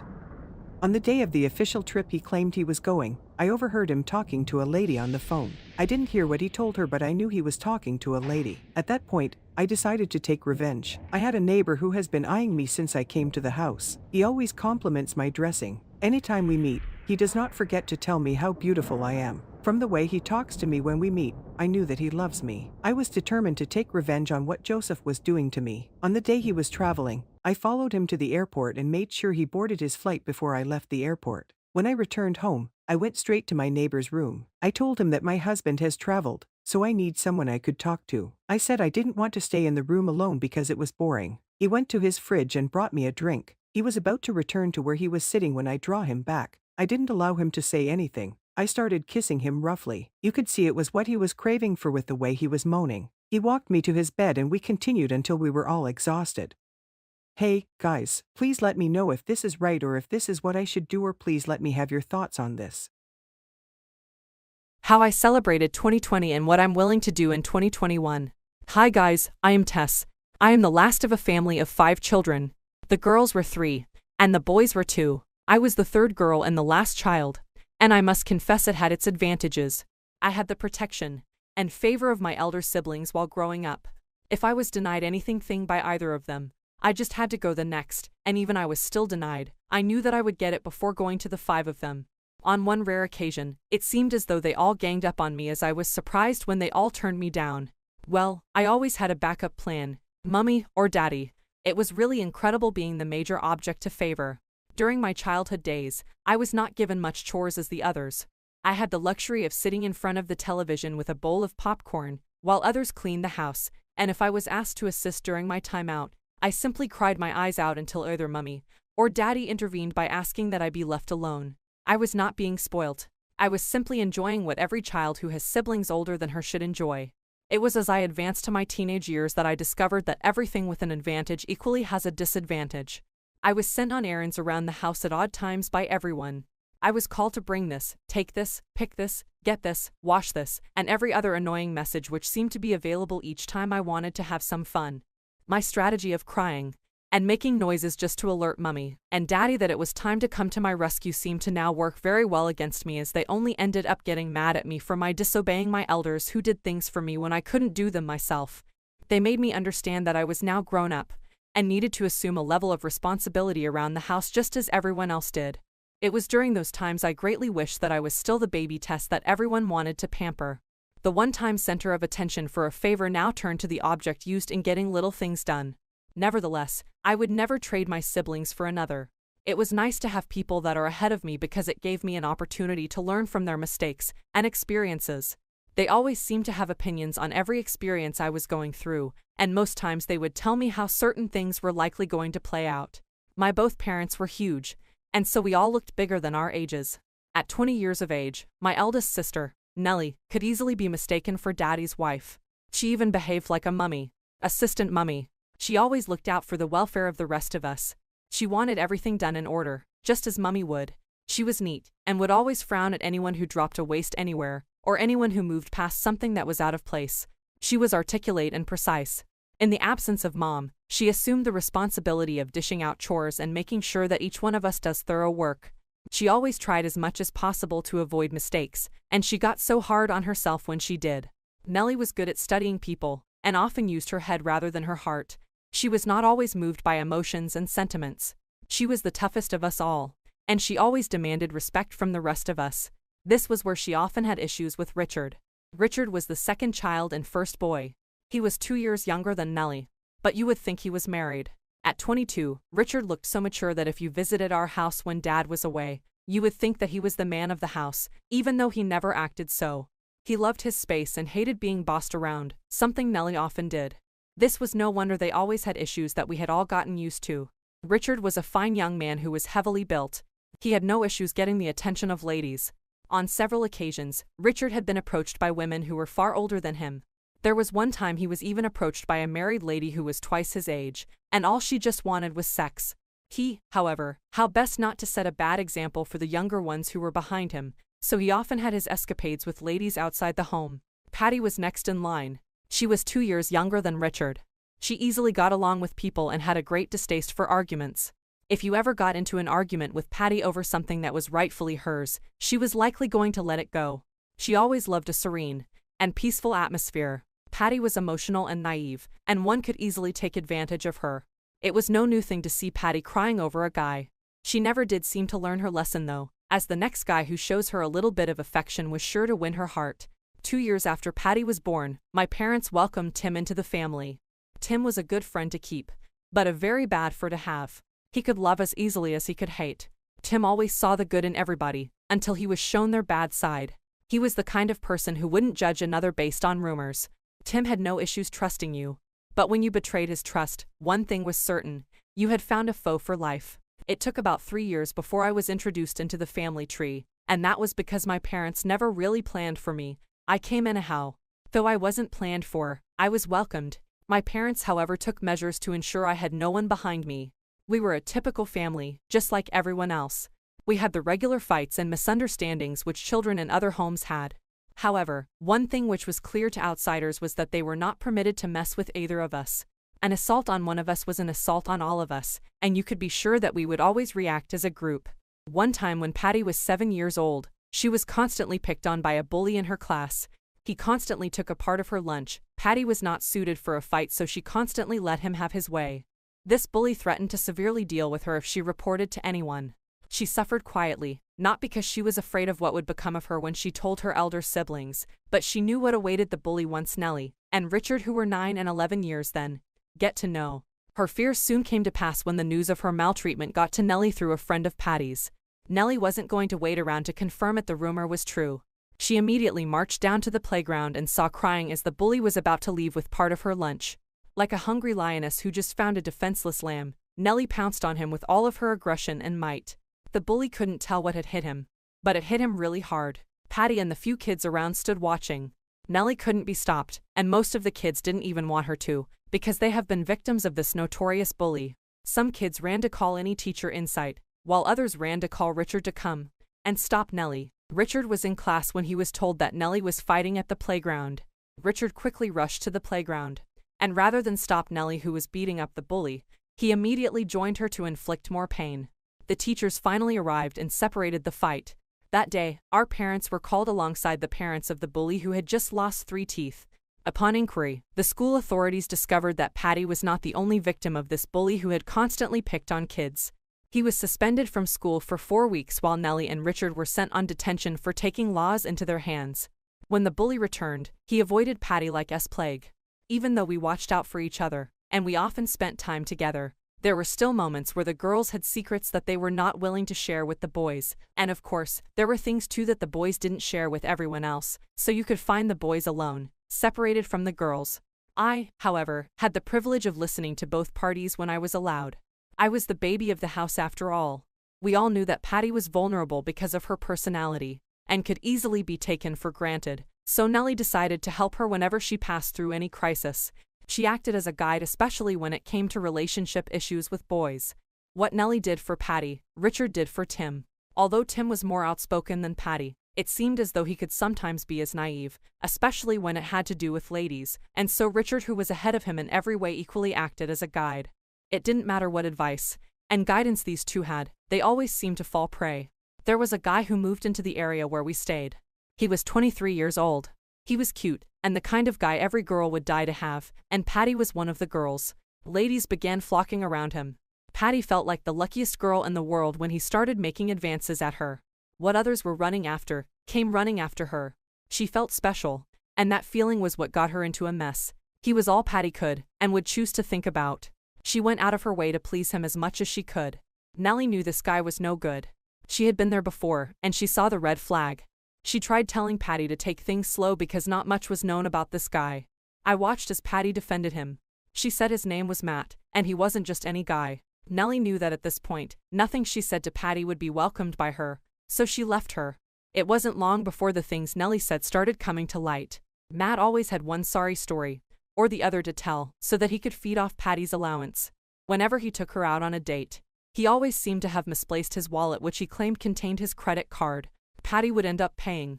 This was just his move, so he could have a free lunch or dinner because he was totally broke and did not know where his next meal was going to come from. He always claimed to have rich parents who were out of town, and he never failed to make empty promises to Patty which he never fulfilled. He promised to buy her the world when she would be celebrating her 18th birthday. However, 3 days before her birthday, he stopped talking to her. She tried getting in touch with him, but it was not possible. On her 18th birthday celebration, he was nowhere to be seen. Patty was furious, disappointed, and heartbroken.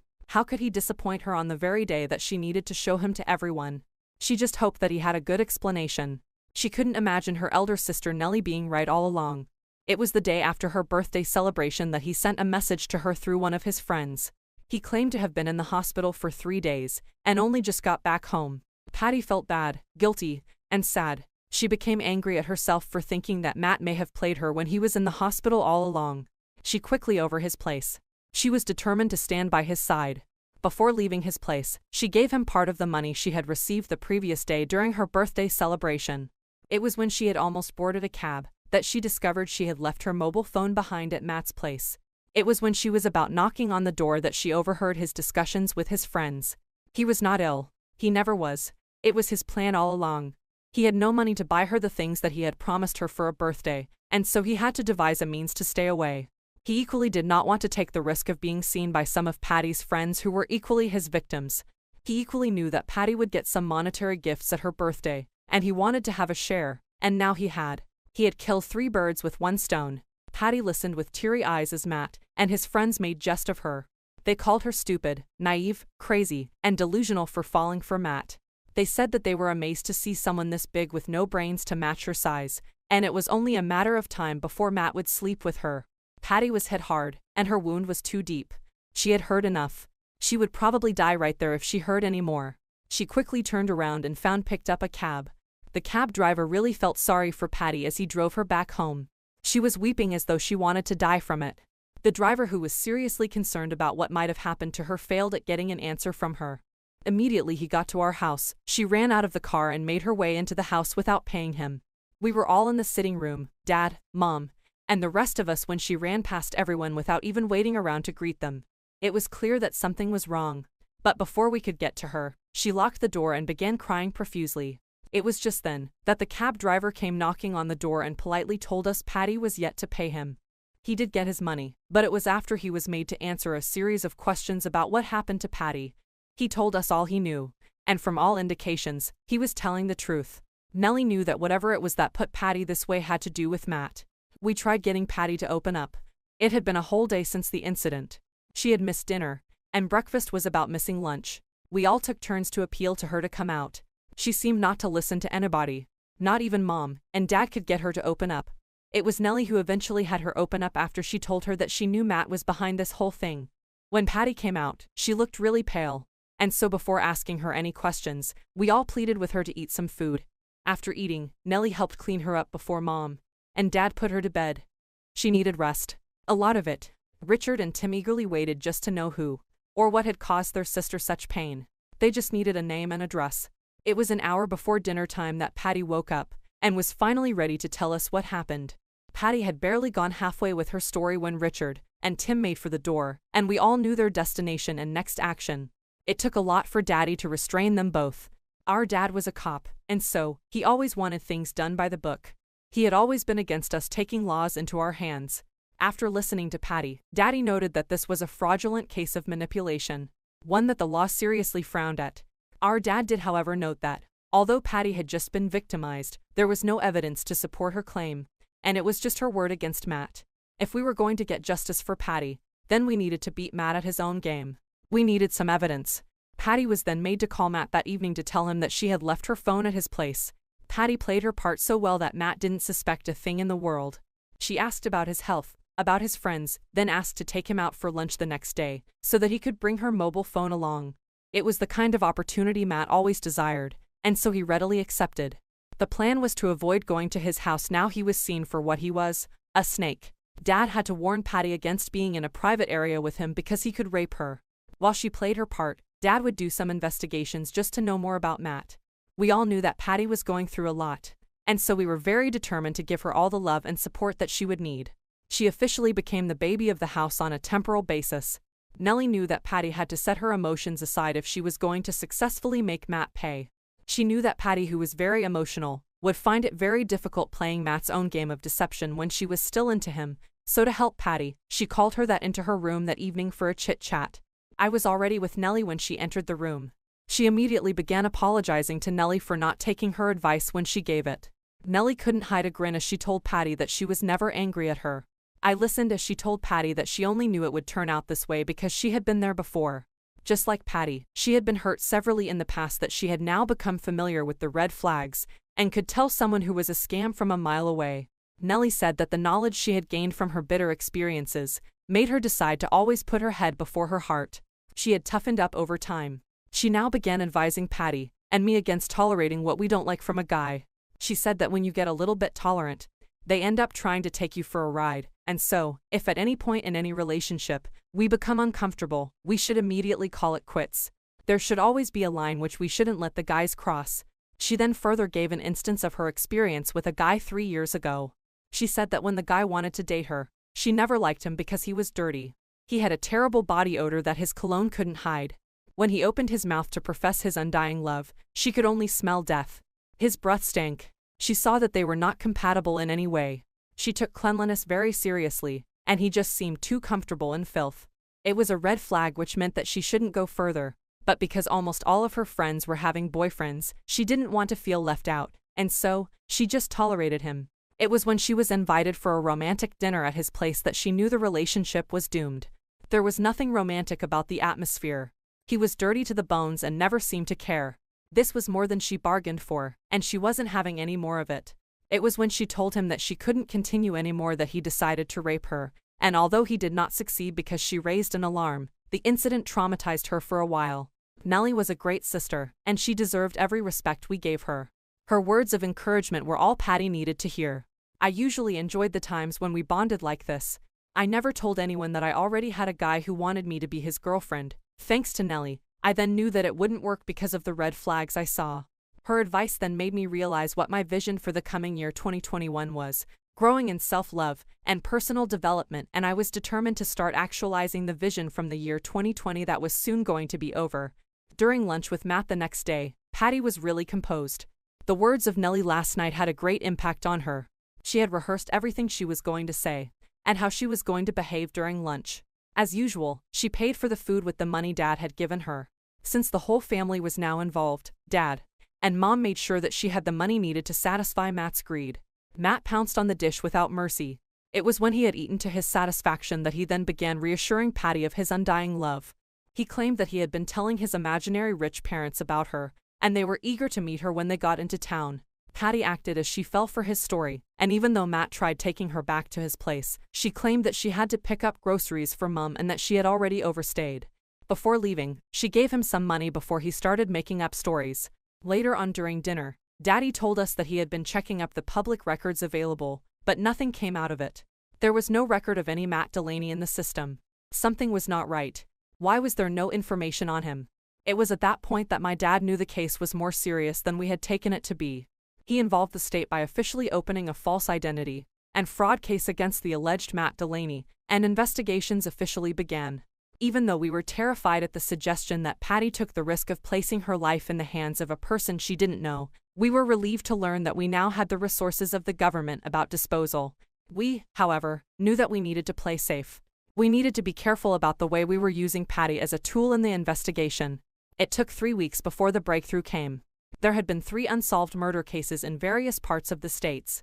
The victims, who were usually raped before being killed, were between 18 and 24 years of age. The pattern was always the same, but no matter how hard the authorities tried, it always led to a dead end. Finally, a shred of evidence had surfaced, and it led the investigators right into our city. After forensic scientists carried out several tests, the result matched the DNA which was obtained from the private part of one of the victims. It was while going through the file that my dad discovered a familiar face. It was Matt. However, although the face was the same, the name was not. The name was Todd Humphrey. There were equally 2 other faces alongside Todd. Patty was called in to see if she could identify any of the faces. When she got to the station, just as my dad had said, she identified Todd Humphrey as Matt, and she even went further to identify the remaining 2 faces as his friends who occasionally visited Todd. The cops immediately made a warrant for their arrest, but they were going to be strategic about it. The plan was to arrest the three friends at the same time, but it was difficult getting them to be in the same place.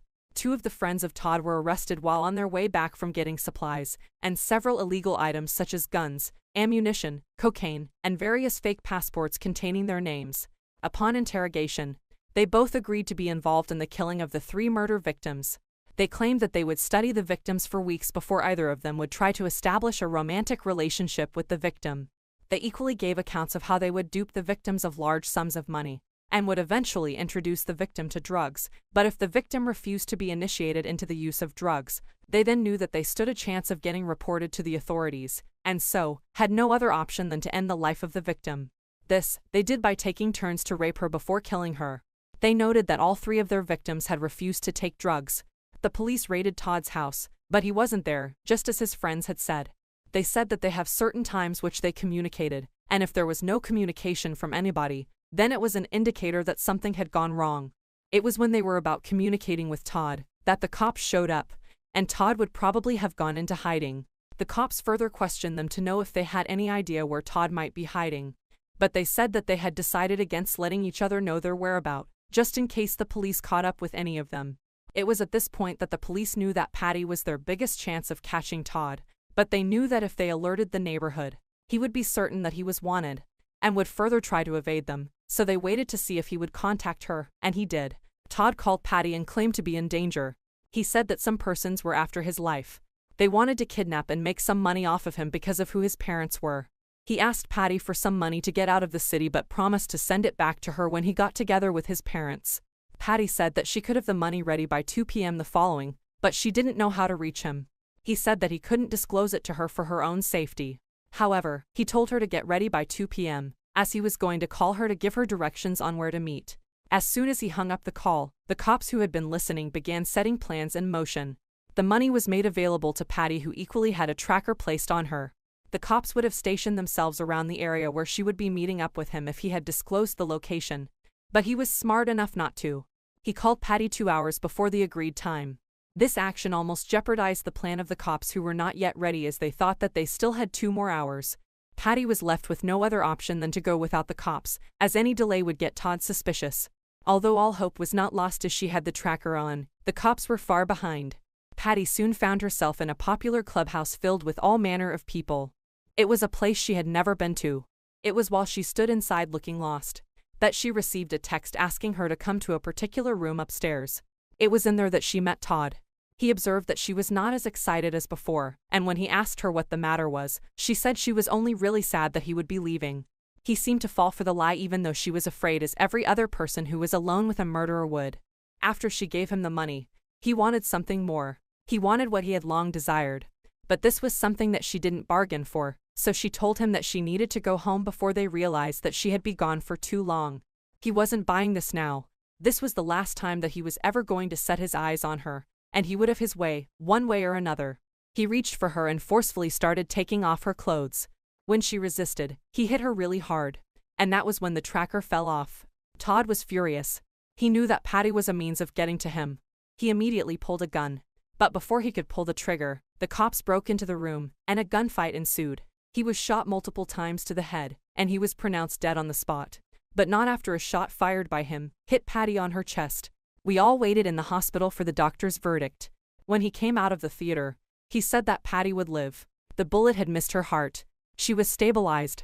We felt great relief. The fear of losing Patty had cast a shadow of gloom over all of us, but now, we were grateful for the light of hope shining. Patty returned home 3 months later. To celebrate her return, I sensitized the girls in my school on the need for self-love and emotional maturity. By 2021, I would set up a GoFundMe account for Patty that will enable us to generate the funds to reach out to more girls. Hey guys, what would you do if you were me? What would you do if you were me? What would you do if you were me?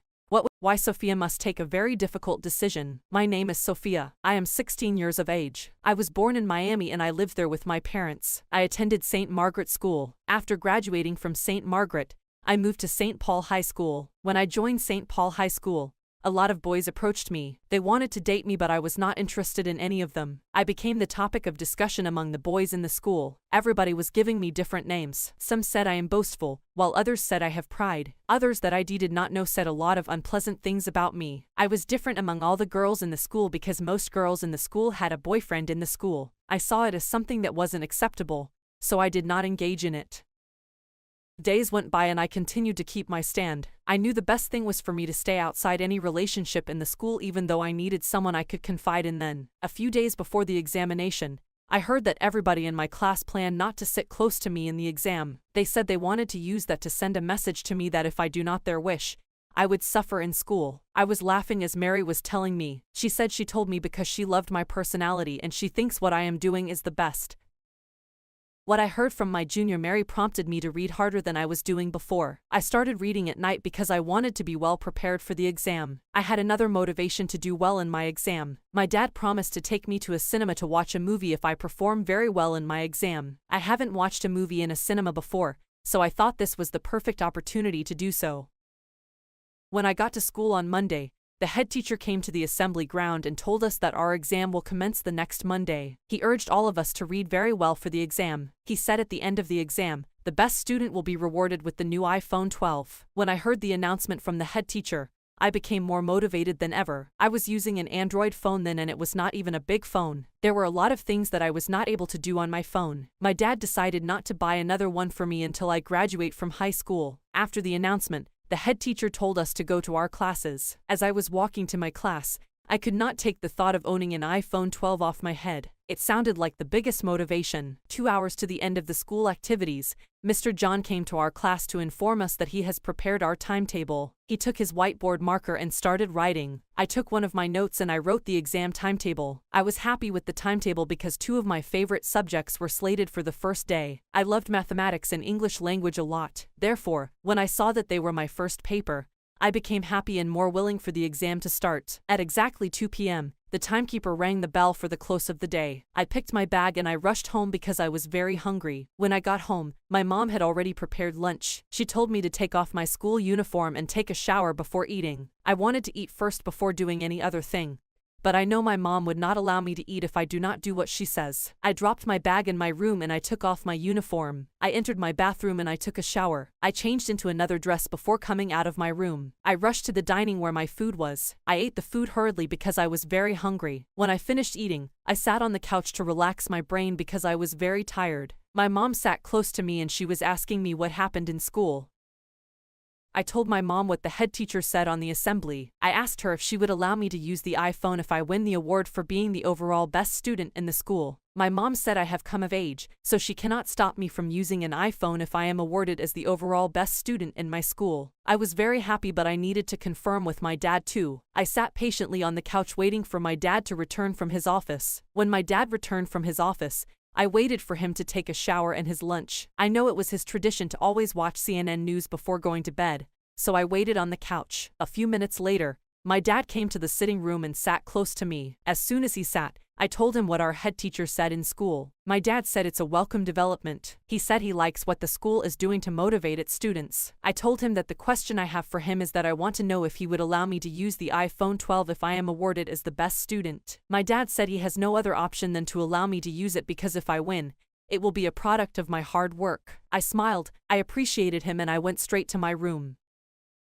As soon as I entered my room, I opened my bag and I brought out my mathematics, an English notebook. I read from the first topic to the last topic that night. I did not sleep until 3:30 a.m. As early as 6:30 a.m., I was awake getting prepared for school. Even though what I was getting myself into was difficult, the packages that will follow if I eventually become the best student were worth it. When I woke up, I did my daily routine, which was to pray, brush my teeth, take my bath, put on my school uniform, and eat my breakfast. After eating my breakfast, I went straight into my dad's car. I opened the door and I sat down while I wait for my dad to join me in the car. After about 5 minutes, my dad entered the car and we drove off. My dad dropped me off at the school gate and he drove off while I made my way into the school. When I entered, students were on the assembly, so I joined them. I was surprised to see the head teacher on the assembly ground. He said the reason he was on the assembly ground was to motivate us to do well in our upcoming exam. He said students that do well will receive valuable gifts from the school. He said students that fail will repeat their classes. After the announcement, the head teacher told us to go to our classes. For more than 2 hours, no teacher came to the class because it was revision week. Most of the teachers have completed their revision, therefore they do not need to come to class. 45 minutes before the break, Miss Williams came to our class. She was the only teacher that hasn't held a revision class with us. When she entered our class, she told all of us to bring out our notebooks. We started revising from the first topic and we ended our revision with the last topic. She urged us to read very well for her exam because it would not come easy. She said the questions she gave us are standard and technical questions that require a lot of reasoning. She left our class when the bell for the break was rung. As soon as I heard the bell, I went straight to the school canteen because I was very hungry. I ate to my satisfaction before returning to class. 2 hours after returning to class, the bell for closing time was rung. I picked my bag and I headed home. When I got home, I did my usual traditions, which were to bathe, eat, rest on the couch and wait for the next day. I did all these till Friday. When I got to home on Friday, I locked myself in my room. I read as if my life depended on the exam. I didn't come out of my room until Sunday when we were going to church. When we got to church, I was just praying for the church service to end so that I can return home. 5 hours later, the church service ended and we headed back home. When we got home, we were all hungry, so I joined Mom in the kitchen while my dad sat on the couch. After 45 minutes, the food was ready. We all went to the dining to eat. As soon as I finished eating, I went back into my room while my mom and dad sat on the couch. I read throughout the night. I read my notebooks from the first page to the last page. At exactly 4 a.m., I lied down on my bed to rest my brain. Deep into my sleep, I heard a knock on my door. I knew it was either my mom or my dad. I asked who was at the door. My mom replied. She told me to get up and start preparing for school. She said if I do not get up, I won't be able to follow my dad because he will soon be on his way to work. I jumped up from my bed and rushed into the bathroom because I didn't want to miss the trip with my dad. I usually find it difficult getting to school using a public bus. At exactly 7 a.m., my mom came back to my door and knocked. This time around, I opened the door immediately. I heard the knock because I was already set. When I opened the door, my mom told me that I should rush down to my dad's car because he was already in the car waiting for me. I didn't wait for her to complete her sentence before I started running to the car. As soon as I entered the car, my dad drove off. We arrived at St. Paul High School at exactly 7:30 a.m. My dad dropped me in front of the school gate like he always does and drove off. I didn't have the opportunity to drop my bag in my class because students were already coming out to the assembly ground after they heard the bell. I dropped my bag with the security men while I moved to the assembly ground. After the morning assembly routine, the head teacher came to address us. He told us the exam was starting that morning and he expects that we should have been prepared. He warned all students to stay away from exam malpractice. He said any student that is caught engaging in exam malpractice will face the school's disciplinary committee. He said facing the school disciplinary committee might lead to outright expulsion. He also warned all students to desist from taking anything to the exam hall that can implicate them. He said all students should check their pockets before going to the exam hall. He said the school management would not tolerate any excuse from any student if he or she is caught with incriminating materials in the exam hall. He also said another thing that is banned from the exam hall is a cell phone. He said any student that is caught with a cell phone in the exam hall will face prosecution. He said it is an act that the school frowns at, so every student should try their possible best to desist from any form of examination malpractice. He showed us a photograph he brought to the assembly ground. The photograph had the picture of students that were expelled from St. Paul School due to examination malpractice. After the head teacher finished his speech, he told us to walk our classes and wait for our teachers. When I got to my class, I opened my notebook and started revising what I read at home. After about 30 minutes, Mr. John came to our class with exam questions. He said all students should move to the exam hall. He told us to leave our books and bags in the class. He said we are only allowed to enter the exam hall with our pens. I opened my bag and I took my pen. I left my bag on my seat and I made my way to the examination hall. We are asked to form a queue in front of the exam hall. Mr. Patrick stood in front of the exam hall and was calling our names one after the other. When he calls the name of any student, he will check the student's identity card and the student's examination clearance before he allows the student to enter the hall. He did that for all students before we were all allowed to settle down for the exam.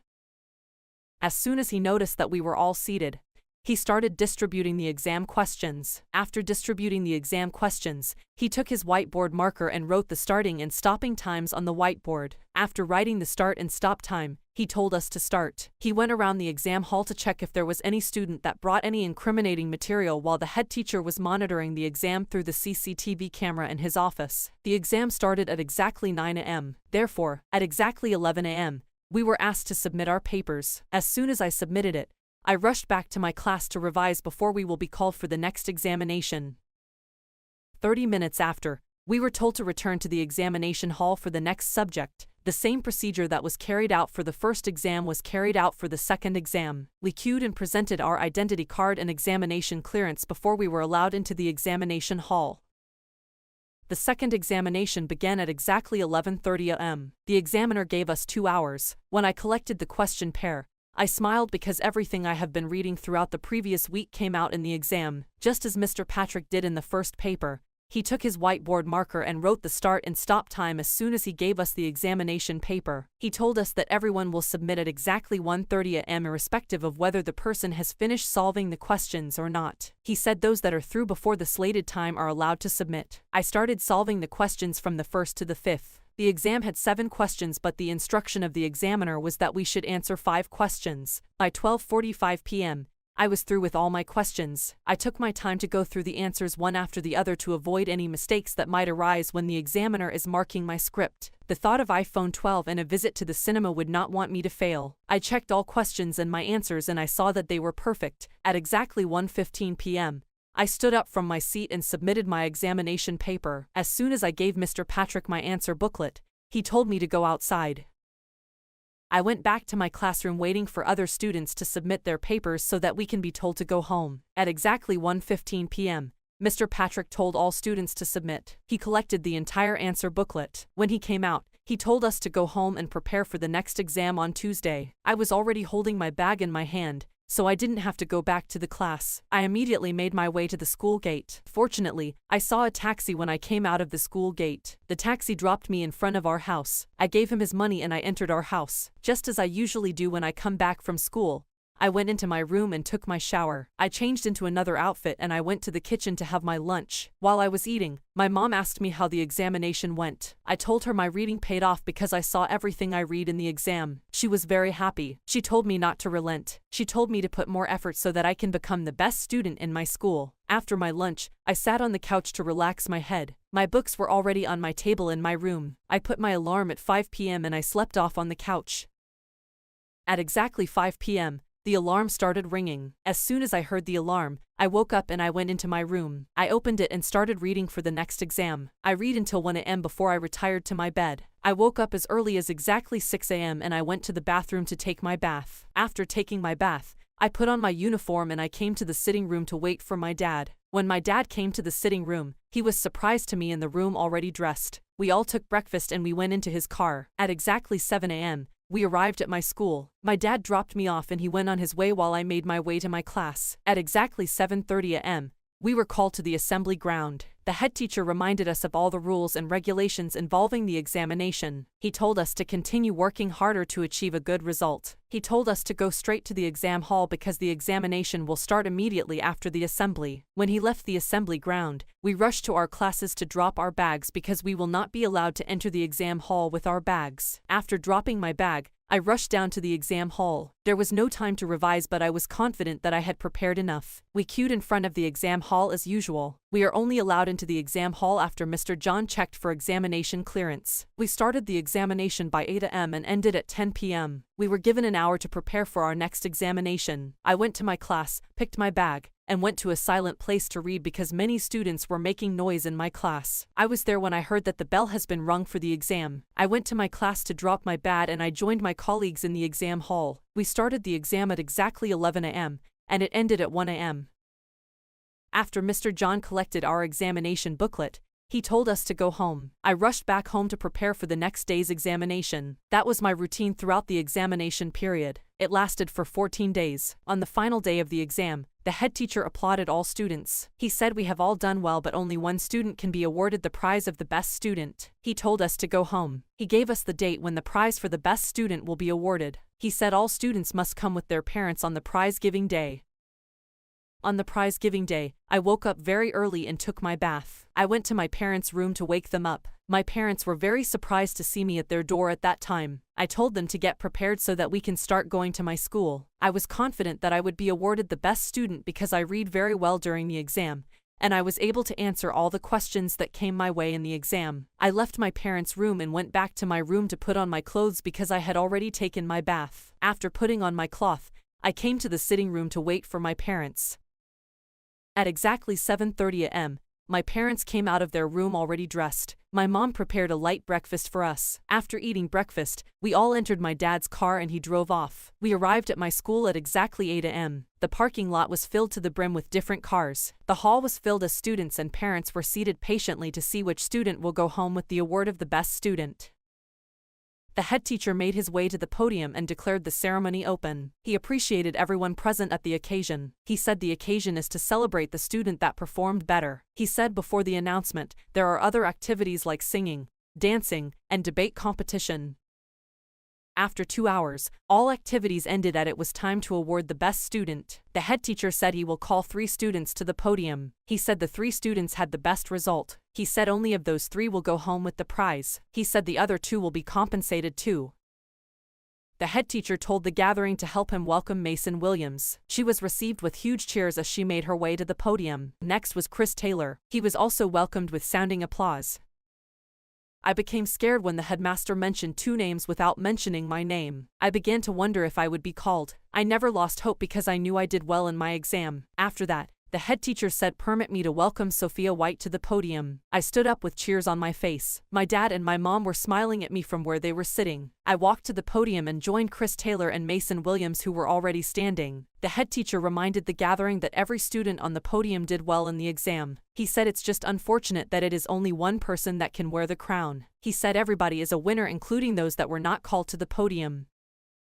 The head teacher announced the 3rd position which was Mason Williams. She collected her prize and she left the podium. It was time to announce the 1st position. I was shaking where I was standing. I kept remembering iPhone 12 and a trip to the cinema. The head teacher said the prize for the best student goes to Sophia. I screamed in excitement. My dad and my mom joined me on the podium to receive my prize. The head teacher brought out a new iPhone 12 and presented it to me. As soon as I collected the iPhone 12, I opened the box and started taking pictures with it. Other teachers presented gifts to me. Mr. John gave me a school bag while another teacher gave me an umbrella. I took photos with my mom and dad. I took photos with the head teacher and other teachers. After the photo session, food was served to all the guests. I ate to my satisfaction. After the meal, my dad told me it was time to go home. I went over to my teachers and gave each one of them a hug. I appreciated them for their investment in me. I told them I wouldn't be the best student if they did not take their time to teach me very well in class. I rushed down to where my dad parked his car. When I got there, my dad was getting ready to move. I entered the car and we drove off. While we were driving, my dad kept appreciating me. He said I have made him proud. He said the joy he felt when he was called to join me on the podium cannot be quantified. He said the last time he felt that happy was when my mother gave birth to me. He urged me not to relent in my studies. He urged me to continue making him proud. At exactly 4 p.m., we arrived home. We were all tired, so we all went into our rooms. I was the first person to wake up the next morning. I sat on the couch waiting for my dad to come out of his room. After about an hour, my dad came out of his room. I greeted him and he responded. He told me to join him in the dining so that we can have breakfast. While we were having breakfast, I reminded my dad of his promise. I said I want to go to the cinema as soon as possible. My dad agreed to take me to the cinema the next day.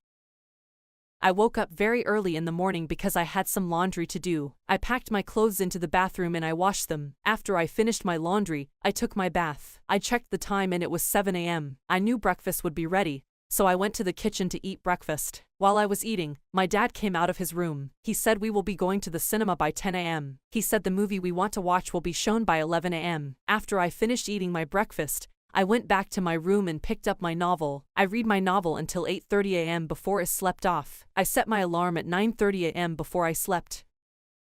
As soon as the alarm rang at 9:30 a.m., I got up from my bed and dressed up. I hurriedly dressed up and I came out to the sitting room. A few minutes later, my dad came out of his room already dressed and we moved to the car. We left the house at 10 a.m. and we arrived at the cinema at 11:30 a.m. When we got to the cinema, we went to get our tickets. While my father was buying the tickets, he saw his old friend. My dad and his friend hugged each other. When we entered the cinema, My dad sat at the front with his friend while I went to the back seat. A few minutes later, a young man in his mid-20s came to where I was sitting and sat close to me. He asked for my name and I told him my name is Sophia. He told me his name is Michael. He asked about my family background, educational background, and many other things. He looked cute, so I was happy to answer his questions. Some hours into the discussion, it became more intimate. He asked me if I have a boyfriend and I told him I do not. He looked amazed when I said so. He said he does not have a girlfriend too. He said he has been looking at me from where he was sitting. He said he was happy that I did not sit close to my dad because there was no way he would have approached me. He ended his conversation by saying he loves me. He said he wants me to become his girlfriend. I loved him too, but I did not want to say it immediately so that he wouldn't think I am cheap. I gave him my cell phone number. I told him to call me so that we can talk better. After I gave him my phone number, I told him to leave because I noticed that my dad was already looking for me. After the movie, we entered the car and drove off. I couldn't take his thought off me. It was as if I haven't seen a man before. When we got home, I went straight to my room because I was expecting his call. 30 minutes later, Fred called me. We talked about the movies and many other things. He told me he is still waiting for my reply about his proposal. I told him that I needed to ask him a question that I forgot to ask at the cinema. He told me to ask. I asked him about his age. He said he was 26. Fred told me to give him an instant answer to his proposal. I told Fred that I loved him too. He was very happy as I could hear how loud he was screaming on the phone. We talked about many things before I dropped the call. Since I dropped the call, I have been thinking, I love Fred so much, but I am afraid to continue the relationship because of his age. Fred is 10 years older than me. I think the age difference is much. Hey, guys, please let me know if this is right or your thoughts on this.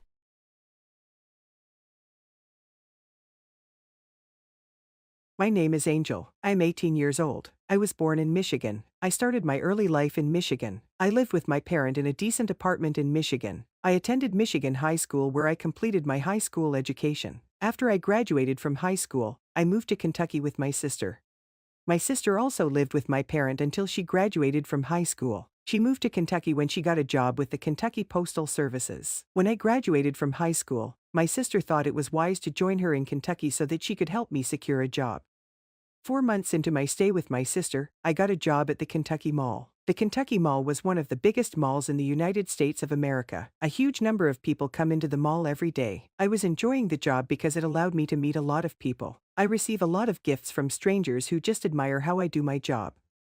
One day while I was at work, a young man in his mid-20s approached me. He asked for my name. I told him my name is Angel. He wanted to continue the conversation, but I declined because I was on duty. Our superiors watch what we do at our duty post through the CCTV camera. We were given a rule book before we were employed. The rule book contains the do's and don'ts of the organization. It is stated in the rules that staff that violate any rule will be sacked immediately. One of the rules is that staff are not allowed to hold conversations with customers aside from business conversations. When I noticed that Terry's conversation was about violating the rules and regulations of the organizations, I quickly stopped him and told him to leave. Terry insisted on having my cell phone number before he leaves, so I gave him. I warned him not to call my cell phone during working hours because I will not be able to answer his call. I told him to call me around 6 p.m. if he wants to talk to me.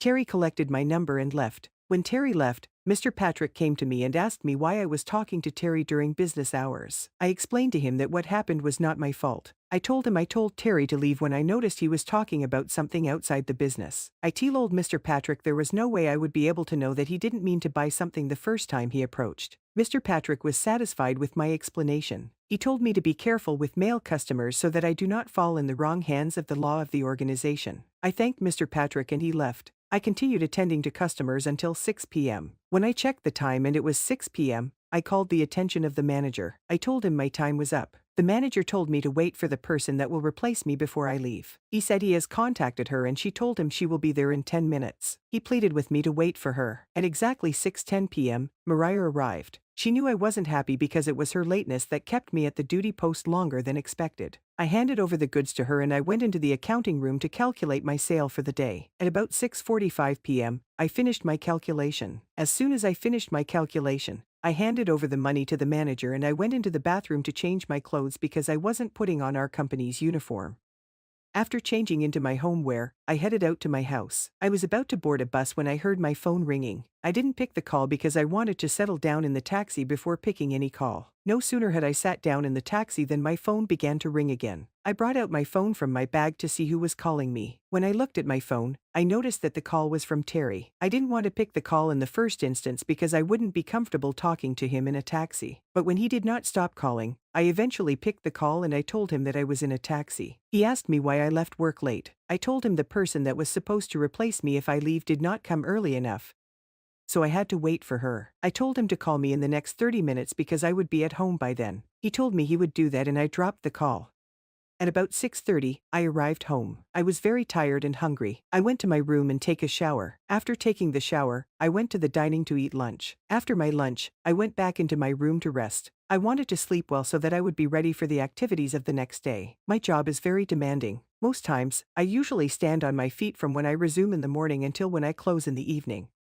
No sooner had I lied on my bed than my cell phone started ringing. Without checking the screen of my cell phone, I knew it was Terry. I answered the call and it was Terry. He asked me how my day went and I told him that my day was stressful. I told him that I was about to sleep before his call came through. I told him that I wouldn't have picked his call if I was not the one that told him to call me back in the next 30 minutes. I told him that whenever I get home from work, I take my shower, eat and go to bed because I am always tired. Terry said he knew how demanding my work was because he had a cousin that worked in a mall a few years ago. He said his cousin complained of tiredness whenever he comes from work too. Terry said he would allow me to sleep but I should tell him when I will be off duty so that we can go out and spend some time together. I told him I will be off duty on Sunday. He asked me where he should take me to. I told him that we can meet anywhere he feels is okay. Terry insisted that I choose a place, so I settled for the Kentucky Museum. I told him it has been my dream to visit the museum since I was young. I said I felt this is the opportunity I have to visit the museum for the first time. Terry and I bid each other goodnight and I dropped the call. As soon as I dropped the call, I covered myself in my duvet and slept off. I woke up in the morning feeling very happy because I would be visiting the museum for the first time. The museum is one place I looked forward to visiting since I was young. None of the high school excursions I went on excited me like this one I was about to go for.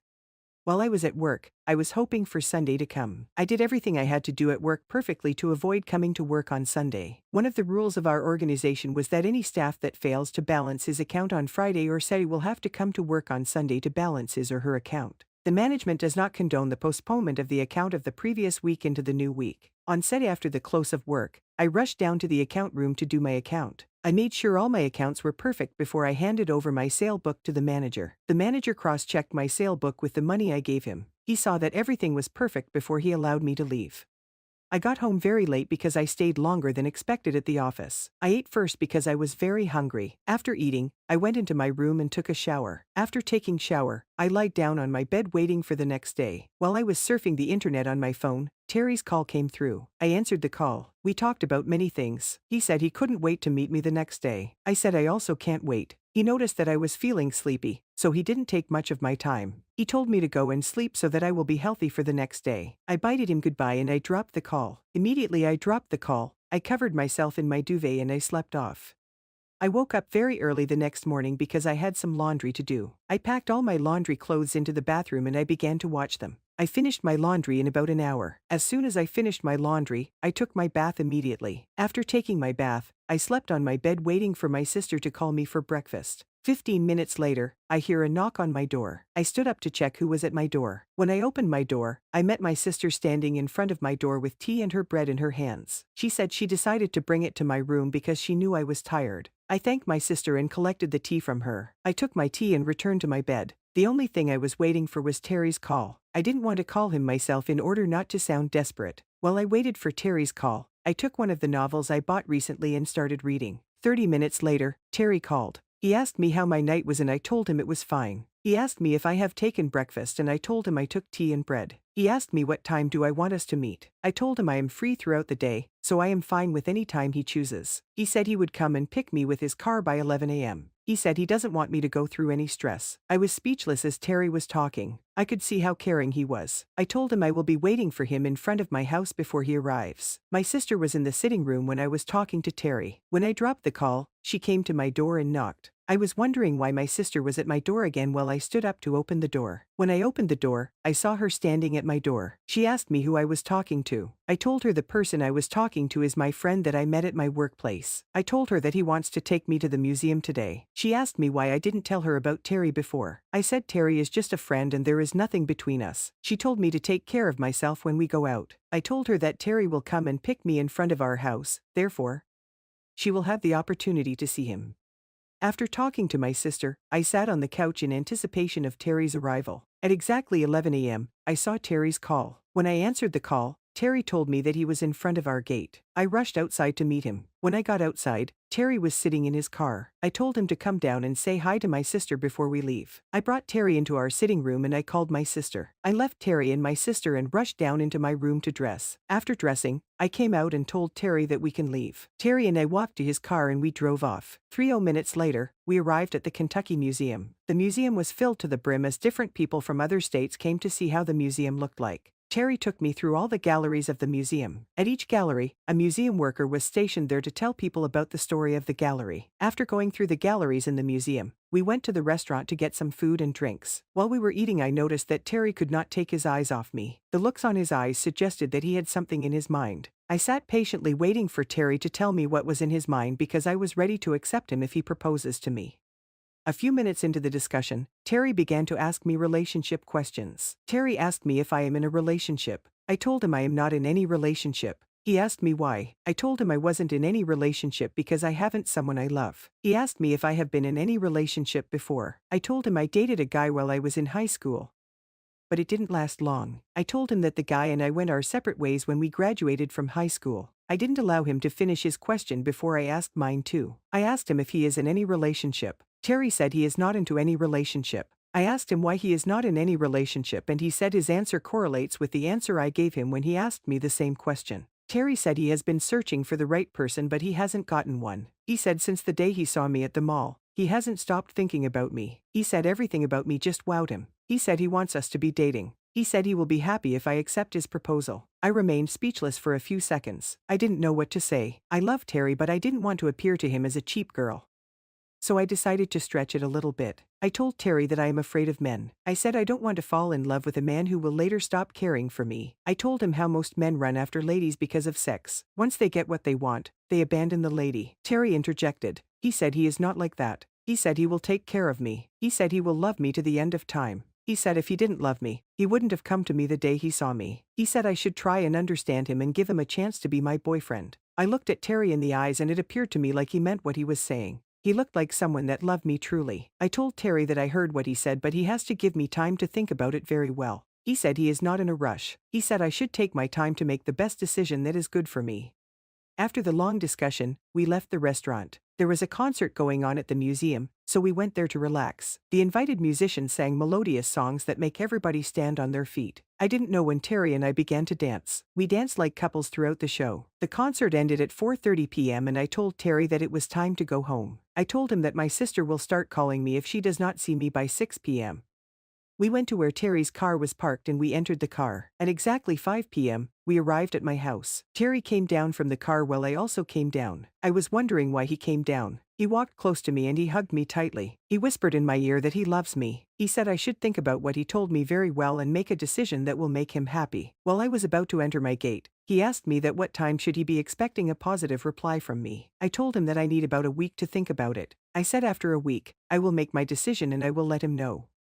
I waved him goodbye while he entered his car. I waited for him to drive off before I entered my house. When I entered our house, I met my sister sitting on the couch. She welcomed me and asked me how my day went. I told her how Terry took care of me. I told her about all the places Terry took me to in the museum. I told her how he stood by me in all the places we went to. My sister said she knew he would be a good man when she saw him. I sat close to my sister on the couch and I began to wonder if I should tell her about Terry's proposal. The way she accepted him when I was describing how he took care of me to her gave me the confidence that my sister will not have any problem with me dating Terry. I finally summoned the courage to tell her about Terry's proposal. I went very close to her and I held her arm. I told her all Terry said. I told her how he said he is interested in having an affair with me. She allowed me to finish my speech before she asked me what I told Terry in reply. I told her that I didn't give him an instant reply. I told her that I told Terry that I needed a week to think about it. My sister was very happy with the reply I gave Terry. She said Terry appeared to her like a nice and honest guy. She said he looks to her like someone that can take very good of a woman. She said the ball is in my court. I should do what I think is the best. She said I should date Terry if I think dating him is the best, or I should reject his proposal if I think rejecting his proposal is the best for me. She said she is good with any decision that I take. I hugged my sister and I appreciated her for always being there for me when I need her. I told her I couldn't have come this far without her. I told her I will continue to love her. I waved her goodbye and I entered my room. I was thinking of calling Terry to appreciate him for taking him out before his call came in. When I saw his call, I hurriedly answered the phone. As soon as I answered the call, I told him I was about to call him before his call came through. He said he just wanted to know if I am fine. I told him I am fine. He said he will allow me to rest so that I would be ready for work the next day. He told me to greet my sister and take care of myself. I told him to take care of himself too before I dropped the call. As soon as I dropped the call, I covered myself in my duvet and I slept off.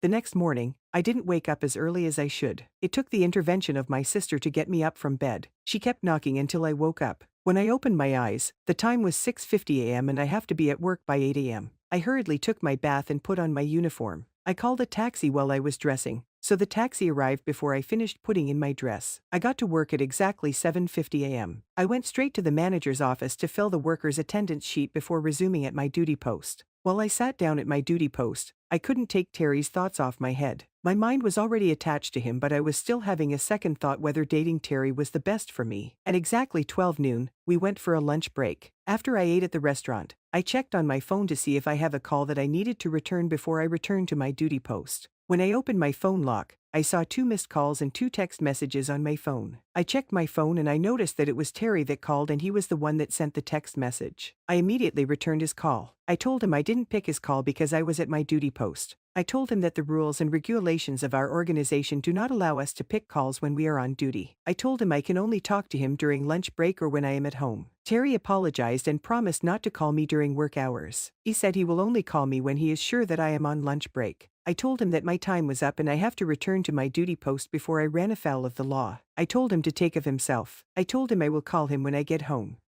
I closed from work at around 7 a.m. like I always do. I was about to board a taxi when I saw Terry's call. I didn't want to answer the call at first, but I later answered it. When I answered the call, I intended to tell Terry to call me back when he gets home, but Terry shocked me. He said I should meet him in front of my workplace. I asked him what he was doing in front of my workplace. He said he left his workplace very early, so he decided to take me home. I rushed down to meet him. I was very happy because I wouldn't go through the stress of waiting for a taxi. When I got there, Terry was in his car waiting. I opened the door and I entered. I asked him why he had to drive a long distance to pick me from work. Terry said he could do anything for me. He said picking me up from work is the least thing he could do to show me that he loves me. While Terry was driving home, we talked about many things. When we were about 2 minutes to my home, Terry told me that he will like me to visit him at his home on Sunday. He said he will be happy if I show up. He convinced me to the extent that I could not decline his invitation. Terry doped me at my house and he drove off.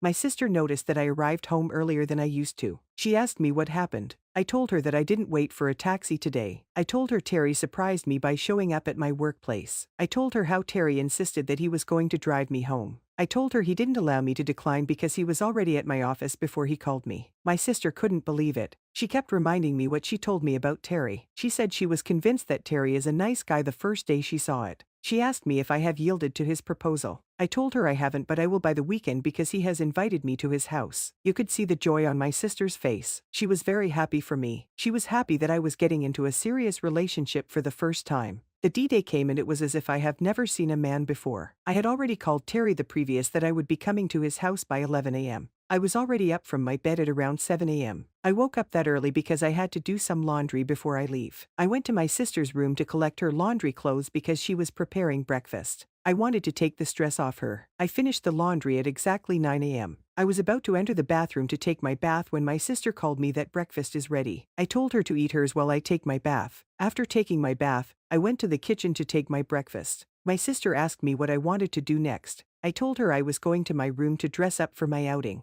My sister said she will follow me to my room. She said she will choose the outfit that I will wear to Terry's house. I didn't have any option other than to allow her. She finally chose an outfit for me and I put it on. I had already called a taxi while I was eating. The taxi man arrived at the exact time I finished dressing. I waved my sister goodbye while I was about to enter the taxi. She waved back at me and she told me to take care of myself. I arrived at Terry's house at exactly 11:10 a.m. He was already waiting for me at his gate because I called him a few minutes before we got to his house. When I alighted from the taxi, Terry kept complimenting my beauty and my outfit. He said I look exactly like an angel that I was named.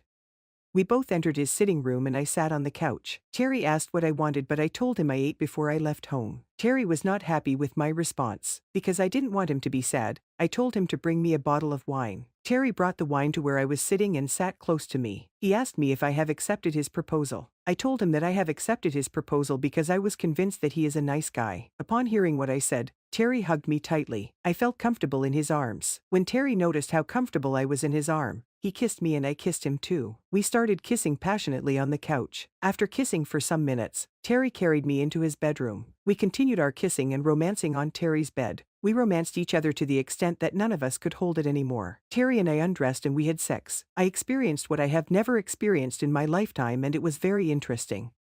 After the sex, I entered his bathroom and took a shower with Terry. While we were taking shower, we were still kissing. After taking the shower, I dressed up and Terry drove me home. Since that day, I have not been able to take Terry's thoughts off my head. Our love waxed stronger, which was what prompted me to have a tattoo of Terry on my chest. When I told him that I wanted to have his tattoo on my chest, he was very happy. I told my sister about it too. She said if that is what I want, there is nothing she can do. She said I should just do what is best for me. The next Sunday that I was off duty, Terry took me to the tattoo center himself. He said he wants to be the first person to see how the tattoo. 5 months after I tattooed Terry's name on my chest, Terry was involved in a ghastly car accident somewhere in Miami. Terry and his friends were traveling from Kentucky to Miami when they had that accident. Neither Terry nor his friends survived the car accident. 2 of his friends died on the spot, while Terry died after the 3rd day of the accident in a hospital. Since Terry died, I cannot stop thinking about him. Anytime I look at the tattoo on my chest, I just wish I could see or talk to Terry one more time. Death, they say, is inevitable, but it took away the person I loved most away from me. Hey, guys, please let me know if this is right or if this is what I should do, or please let me have your thought on this.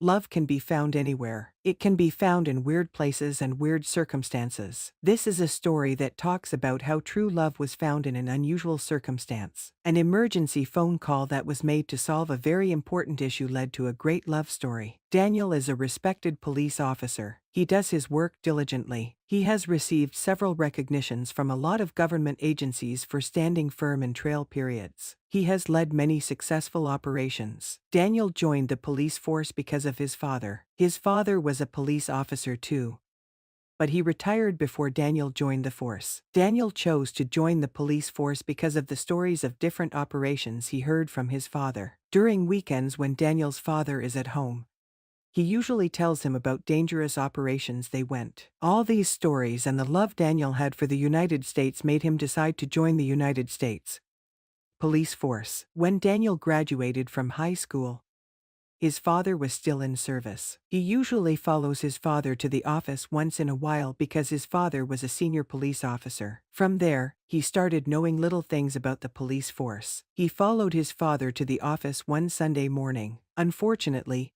gunmen attacked their base. The policemen were able to overpower the gunmen, but they lost some officers. Daniel's father was very sad that day because he has just been promoted as the head of that base. When they got home, Daniel's father explained to him about the dangers involved in joining the police. He asked him if he saw the casualty they recorded when the gunmen invaded their base. Daniel replied in the affirmative. He said it happens almost every day. He said policemen die in the course of carrying out their duty every day. He said he was telling him that to know what he wants to get into. 1 year after Daniel graduated from high school, he got admission into Miami College. One day, some gunmen invaded their campus. Daniel joined the security men in overpowering the gunmen. From then on, people began to notice him in college. The head of security in the college personally invited Daniel to the school's security guard. Every Saturday and Sunday, Daniel usually joins the security guard in their training. After 4 years, Daniel graduated from college. As soon as Daniel graduated from college,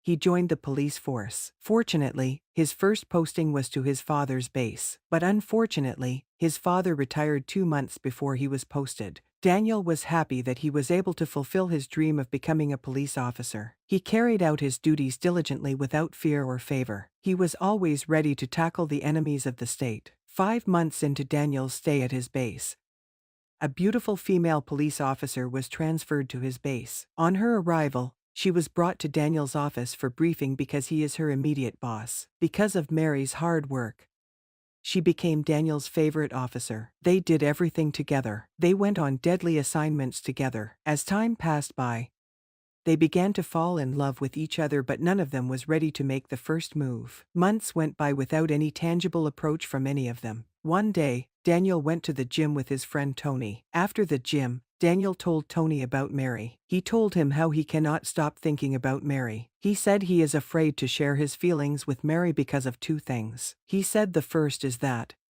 if Mary accepts to date him, it might impact negatively on their work. He said his love for her can interfere negatively in their job to the extent of giving her preferential treatment over others. He said the second reason is that if Mary does not accept to date him, she might start disrespecting him. She might not give him the respect she used to give him before. Tony told Daniel that love supersedes everything he is thinking about. He said if he likes Mary, he should do the needful before another man snatches her away from him. After listening to Tony's advice, Daniel decided to take the bold step. He called Mary when he got home and asked her if she was free the next day. Mary told Daniel that she will be free the next day. He told her to meet him at the Miami resort the next day. "Do you want me to do anything for you, sir?" Mary asked. "No," Daniel replied. He said there is an important thing he wants to tell her. Mary agreed to meet Daniel at the Miami resort the next day. When she dropped the call, she started thinking about why Daniel wanted to see her. In her mind, she started thinking if Daniel was ready to tell her what she has been craving to hear from him since the day she was posted to his base. On Sunday morning, Mary did her normal cycling exercise. After the exercise, she took breakfast. While she was eating her breakfast,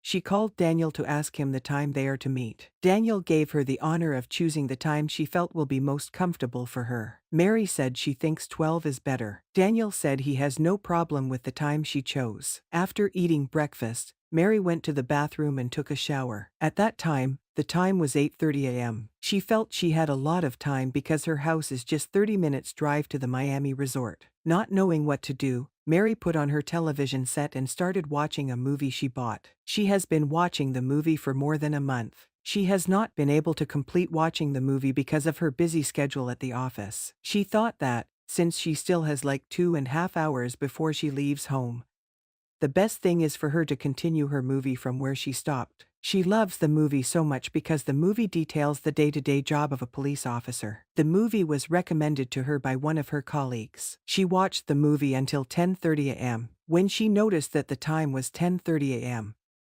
she switched off the television and went to the bathroom to take her bath. By 11:30 a.m., she has finished dressing and was ready to hit the road. By 12:05 a.m., she got to the Miami resort. At first, she didn't see Daniel, so she had to call him. When Daniel answered the call, she asked him if he has arrived at the Miami resort. Daniel told her that he has been there for more than 30 minutes because he wanted to be there before her. She told him that he should come and pick her at the front of the resort because she cannot see him. Daniel rushed to the gate to pick Mary. They walked to where Daniel was sitting. Daniel ordered for a bottle of wine while Mary ordered preferred juice. For more than 5 minutes, Daniel did not say anything. He kept thinking if what he was about to do was the best. At some point, he wanted to change his mind, but he kept remembering what Tony told him. He didn't know how he will feel if he sees Mary with another man. Mary sat for 5 minutes and she didn't hear anything from Daniel. She asked him why he said he wanted to see her. She said she was surprised when he told her on phone to meet him at the Miami resort because she knows him as someone who likes staying indoor when he is not at work. Daniel told Mary that he has his reasons for telling her to meet him at the resort. He felt the resort was the best place to say it. He said he has been thinking about what he wants to tell her for months, but he thinks this is the right time for him to say it. He said everybody knows him in office as a disciplined man. He said they know him as someone who does not associate with the female gender at work or home. He said it has been like that since he was young. He said the reason for such is not that he doesn't like women, but since he was a child, he has never met a woman that was diligent as Mary. He said the first day he saw her in his office, he thought she was like other female officers who don't take their job seriously. But his perception changed when they went for an operation in Michigan. He said he was happy with the courage she displayed in the operation. He said asides that, he has been watching her closely at work. He said how she faces her job squarely. He said female police officers like Mary are rare in the police force. He said all these and many more are why he has decided to make the decision he is about to tell her. He said he doesn't know how she will accept what he was about to tell her, but what he is about to tell her is nothing but the truth. What do you want to tell me? Mary asked. Daniel said he wants to tell her that he loves her, and he will want to spend the rest of his life with her. Mary could not utter a word, even though it was what she wanted to hear. She didn't know her immediate boss could be this romantic. The look on Daniel's face showed he meant what he said, so it was not difficult for Mary to make her decision. Moreover, it was something she has been waiting to hear from him. Mary looked at Daniel in his face. She told him that she has been craving to hear what he just told her for months. Mary said she fell in love with Daniel the first day she stepped foot in the base. She said she has been hearing positive reviews about him before she was posted there. She said she heard more of his positive reviews when she entered the base the first day. She said policemen who take their work diligently like Daniel are rare. She urged him to continue to do more for the police force. After they had their rink, Daniel invited Mary to his house. Daniel drove in his car while Mary drove in her car. After 20 minutes of leaving the Miami resort, they arrived at Daniel's house. Daniel showed Mary around his house. He showed her all the awards he has won in the course of his service. He took her to his gym center and his swimming pool. After going round the rouse, they finally settled down on the couch. Daniel and Mary continued their conversation. This time, their conversation changed from their work duties to a more intimate one. They talked about sex. Daniel asked Mary if she was comfortable with having sex on the first date. Mary said she doesn't think it is bad. At that point, Daniel knew what Mary said was an invite. He went very close to Mary and kissed her. It was as if Mary was waiting for the kiss. She kissed him and they started kissing passionately. While they were kissing, Daniel's hand was in Mary's boobs. He was fondling it while Mary was using her hand to romance his nipple. The moaning was so loud that they had to put on the television so that neighbors won't hear their moan. After kissing and romancing for some minutes, Daniel carried Mary to his bed. They had sex until they late in the evening. After the sex, Daniel and Mary freshened up.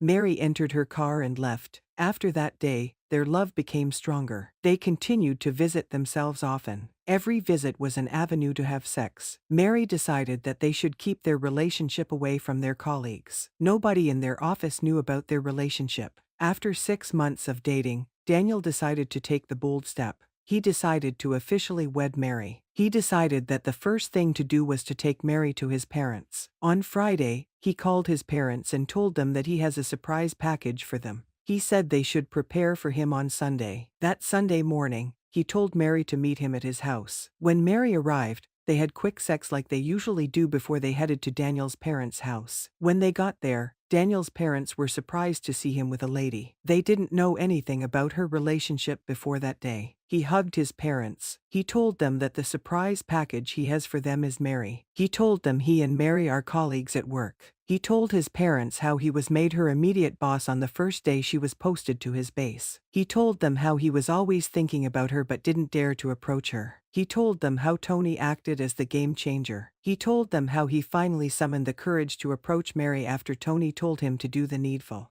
He said their relationship has lasted for 6 months and he thinks this is the right time to finally tie the knot with Mary. Daniel's parents were very happy to hear that. They told Daniel that it is their joy to see their grandchild. They urged them to do the planning as fast as possible. They also told Daniel and Mary to carry them along in the planning. Daniel's mom prepared lunch for everyone. They ate to their satisfaction before taking their leave. While they were about to take their leave, Daniel's father asked his son if he has seen Mary's parents. He said he hasn't, but they are planning to do that as soon as possible. Daniel's father said that was not good enough. He said he should see Mary's parents as soon as possible. Daniel joined Mary outside after he listened to his father. Mary was curious to know what kept Daniel back, so she asked him as soon as he joined her. Daniel said his father asked him if they have seen her parents. He said he told his father that they haven't, but they are planning to do so. Daniel said his father urged him to do so as soon as possible.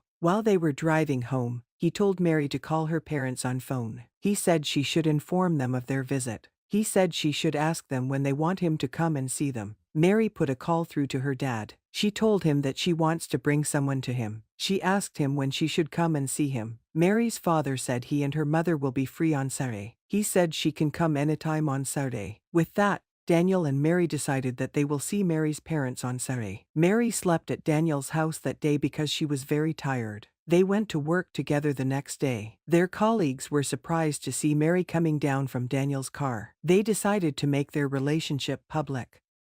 So, they started going to work together. When people began to see them together, they knew something was happening between the two of them. On Saturday morning, Mary and Daniel made their way to Mary's parents' house. 1 hour after they arrived there, they were welcomed by Mary's parents. They were surprised to see Daniel with Mary. They asked their daughter who Daniel is. She narrated to them how she met Daniel. She told them that Daniel is her immediate boss at work. She told her parents how Daniel has been a loving boss. She said he has moved from the level of a boss to the level of fiancé. She told them that Daniel is the person she is dating and they are planning to get married as soon as possible. Mary's father was very happy with what his daughter told him. He welcomed Daniel again. He asked him about work, his parents, and many other things. While Daniel was being queried by Mary's dad, Mary and her mom ran to the kitchen to prepare lunch. After 45 minutes, lunch was ready and they all ate together. After lunch, Mary and Daniel asked to take their leave. They were followed to the car park by Mary's parents. They kept advising them till they left. When they got home, Daniel called his father and informed him about his visit to Mary's parents' house. He told his father that he was accepted very well and they have given him the opportunity to marry their daughter. 1 week after, Daniel and Mary picked a date for their wedding. Their wedding was widely publicized by their friends and colleagues. Everybody was happy for them because of their diligence at work. The wedding day arrived and it was a scene to behold.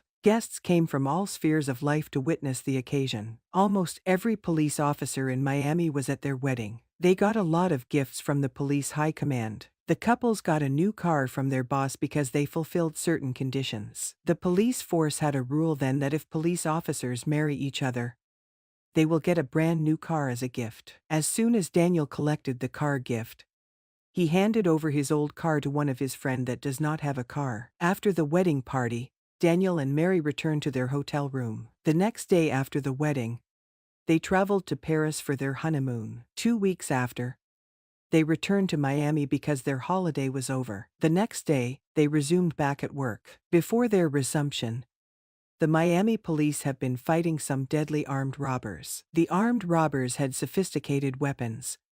Therefore, the police found it difficult to overpower them. The armed robbers killed a lot of policemen during their cause of operation. As soon as Daniel and Mary resumed at the office, they were drafted to the unit that was saddled with the responsibility of arresting the deadly armed robbers. Daniel and Mary swung to work immediately. They went to the streets of Miami and interrogated people asking them what they know about the deadly armed robbers. After 3 days of interrogation, they finally got a lead. They met a tipster who gave them the hideout of the deadly armed robbers. The tipster told them that the best time to invade the hideout was in the night when they are asleep. With the information they got from the tipster, Daniel and Mary returned to base and assembled a team of armed policemen for the operation. They left the base at exactly 11 a.m.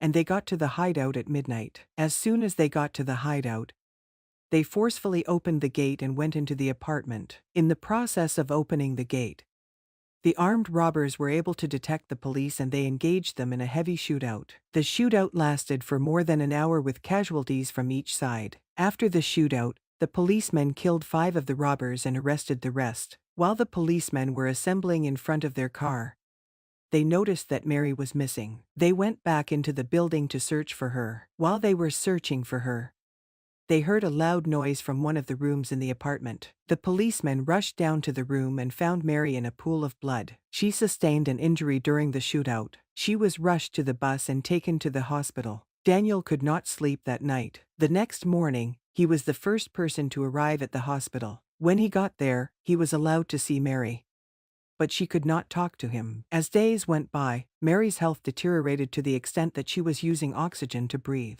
Her condition deteriorated to the extent that friends and family were barred from seeing her. Days went by and Mary's condition did not improve. Daniel couldn't concentrate at work. His boss noticed his lack of concentration too. One day he called Daniel into his office and handed him a letter. At first, Daniel thought he has been sacked. When he got home and opened the letter, he realized that he was given 2 weeks' break to deal with the situation at hand. The break gave Daniel more opportunity to be with Mary. He goes to the hospital very early in the morning and leaves very late in the night. Most times, it is the doctors that usually tell him to leave because they don't allow people to sleep with patients at the hospital. On Sunday morning, while Daniel was getting ready to visit Mary at the hospital, he received a painful phone call. While he was putting on his dress, he heard his phone ringing. The number looked strange to him, so he didn't want to answer the phone at first. But when the call did not stop, he decided to answer to know why the person kept calling him. As soon as he answered the call, he heard the voice of Dr. Henry, who was the special doctor that was assigned to treat his wife. Dr. Henry told Daniel that he regrets what he wants to tell him, but there was nothing he could have done to save the situation. Dr. Henry said he is afraid to tell Daniel that Mary is dead. The cell phone fell from Daniel's hand and he began to cry profusely. He cried from morning till night. He locked himself up in his room and was crying. He refused to open the door for anybody that came to see him. 3 days after Mary's death, a police delegation led by the police boss came to visit Daniel. They found his door locked, but they noticed that he was inside. They could hear his cry from where they were standing. The boss called Daniel and told him to open the door, but Daniel refused. The police had no option but to force their way inside the house to prevent Daniel from doing something harmful. When they gained entrance into the house, they met Daniel in a sorrowful state. The house was scattered. The smell of alcohol took over the house. They noticed that Daniel has been drinking since the day he heard of his wife's death. They cleaned the house and arranged everything that Daniel scattered in the house. While they were leaving, they took Daniel with them. Daniel was lodged in a hotel close to the police base. He was given 3 months to recover from his wife's death. After 3 months, Daniel resumed at his duty post. His first day of resumption was emotional. When he entered the office, everyone could not hold back their tears. The tears on everyone's face brought back Mary's memory. Daniel tried to control himself, but he did not know when tears started rolling down his cheeks. After some time, he picked himself up and returned to his duty post. As soon as he resumed, an officer was allocated to him to replace Mary. But this time, a male officer. The officer briefed him on all the cases they had at the moment. Daniel started his day-to-day activities, but he found it very hard to take Mary's thoughts off him. 1 year after, Daniel was in the office when he received an emergency call from a toll-free line. The lady said she witnessed a robbery, and she called to inform the police. Daniel and his team immediately swung into action and apprehended the robbers. They brought the robbers to their base before charging them to court. When Daniel returned to the office the next day, he went through the phone records in search of the number of the lady that called. After some minutes, he was able to get the number. He called the lady and appreciated her for a job well done. He encouraged her to continue giving security agencies relevant information that would lead to the arrest of the people who have decided to terrorize the state. Daniel told the lady that he will like to meet her to show his appreciation because the operation gave him a promotion at work.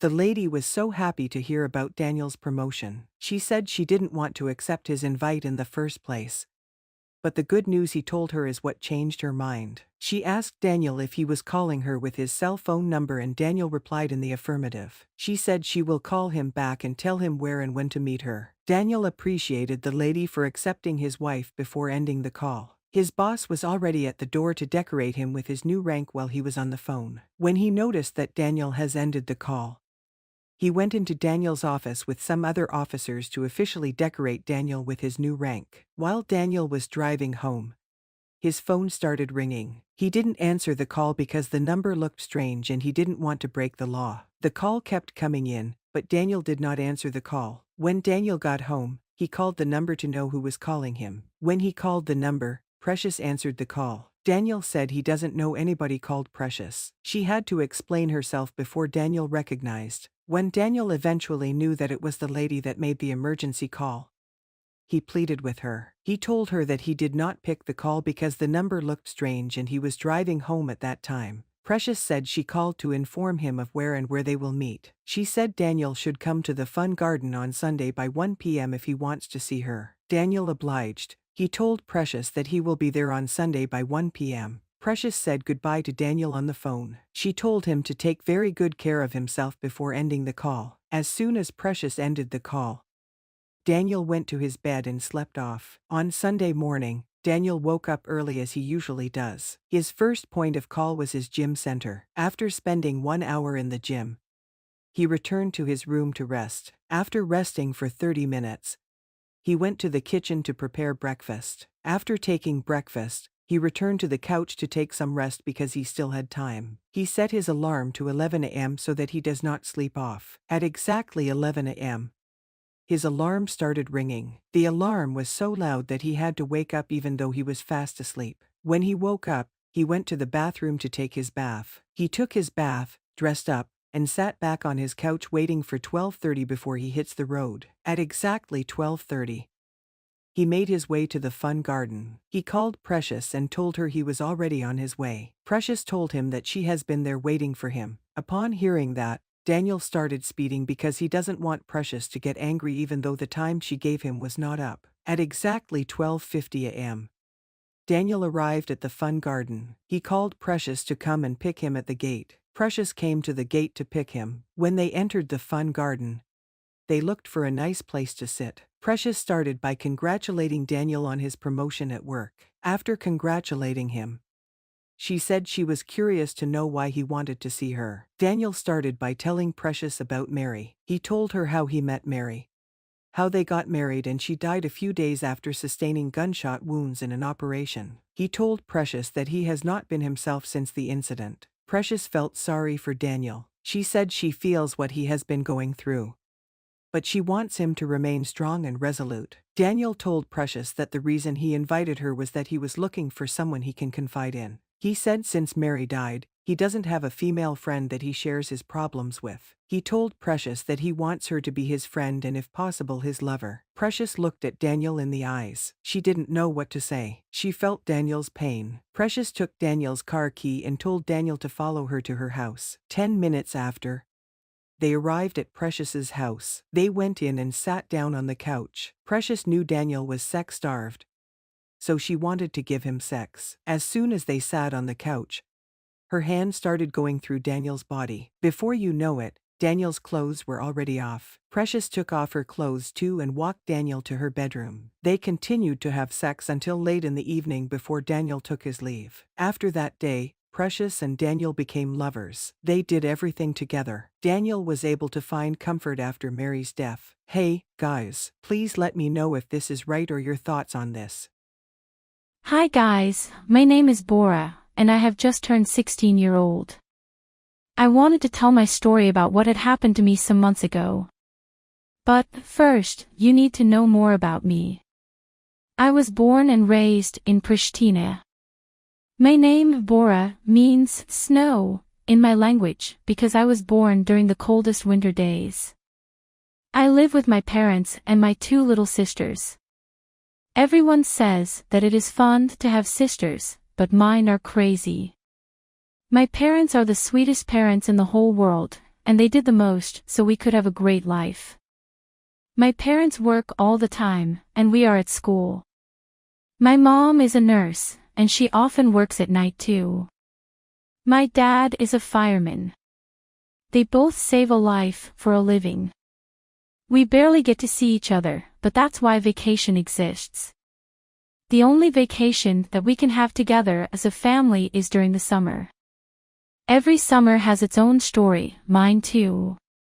This summer, we decided to take a 1-week vacation to the beautiful beaches of Albania. Albania is a very amazing country, and we go there every summer. There is so much to see and do. You have a lot of beaches that you can choose to visit. This time we decided that we were going to Ksamil. We had never been there before, and we were excited. We decided that we would go by car, even though it would be a long road from Pristina to there.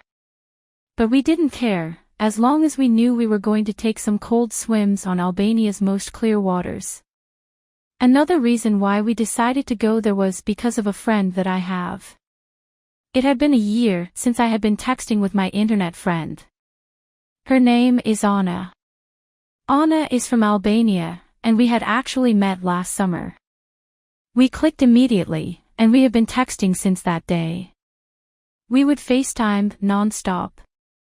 My whole family knows about her, and everybody knows how much we love each other. She is the same age as me. When I told her that I would be coming to her country this summer too, she was so excited and said I should meet her. So my plan was to stay 4 days with my family, and then the last day I would go to Anna. My parents agreed. We all got ready for the long road journey ahead of us. I was sitting in the back seat of our car with my 2 little sisters. As always, they were so annoying, so I put on my headphones and listened to my favorite albums the whole road. There were times when I would fall asleep. I love falling asleep while on a road trip. It is so relaxing. After some long hours, we arrived at our destination. The sun was so bright, and it was a very hot day. My father was so tired from driving all day, but we girls were ready to spend some hours by the pool. I put on my favorite bikini. The weather was perfect, and there were many people there. We had so much fun on those first days of our vacation. We all needed that. But then it was time for me to go with my friend. My friend was in a different city in Albania, only some hours away. We planned that she would come and get me, but she couldn't come. I didn't want to bother my dad and mom and take hours from their vacation, so I decided to take the bus. Plus, we all talked the same language, so it wouldn't be hard for me to communicate. I got ready. I got my sunglasses, and I wore a sundress. I got only one bag with me, and some food for the road. I was so excited because Anna said she would show me some secret beaches that Albania has, and no one knows. Some hidden gems. I went to the bus station on foot, and I already got so tired because it was so hot outside. I arrived there and saw a lot of buses. At first, I didn't know which one to get in. But then I heard some man yelling the city's name that I would be going and pointing to a bus. So I went there. I got on the bus and told Anna immediately, so then she could wait for me when I got off the bus. There was even hotter there. It was an old bus, and it smelled terrible. There was only one old couple there, and they were eating something. Something that smelled so bad, I almost puked. Anna told me that it would take me 2 hours to arrive at her city. I knew that it would be a very long, challenging road trip. The road was bumpy, and I would put my face outside the window to feel some fresh air. But the views were crazy. The mountains were huge, and the sky was so blue. I could see the ocean from the bus, and I couldn't wait to get in the water. After a 40-minute drive, the bus stopped, and the old couple got off the bus. Then after 20 minutes, the man that was driving the bus told me that I had arrived at my destination. But Anna had said that it would take me 2 hours, and it had only been 1 hour. I tried to tell the man that I thought I was in the wrong place, but he said no. He was so rude and said that he needed to go somewhere else and that I needed to get out of the bus. I didn't have much time to think, and I went out of the bus. There was no one around me, just some mountains. I took my phone, and I tried to call Anna and tell her that I was there. But my phone wasn't working. I didn't have a connection. I didn't want to panic. I decided to wait there for some time and see if another bus would come. I waited till I couldn't wait any longer. It was so hot, and I couldn't even find a shadow. Then, I started walking, hoping to find a restaurant to even call someone. As I was walking, I came across a little village. It looked like a tiny neighborhood. It had only like 3 houses. But it looked so beautiful. I decided to go there and see if someone would help me. The houses were made of mud, and they were so old. They must have been built years ago. It was so silent, and at first, I thought that nobody lived there. But then I saw that there was a little farm.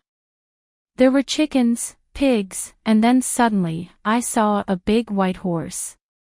Near the animals, there was a well. There was a bucket in which you could take the water. I took some because I got so thirsty. It made me feel like old times. The water was cold, and it got me feeling much better. Still, I couldn't hear any track of humans. I was walking around the houses, trying to see if there was someone there from the windows. I decided to knock on one of the house's doors, but no one replied. Then, I went to another one near there. I heard someone walking slowly. Then, the door got opened.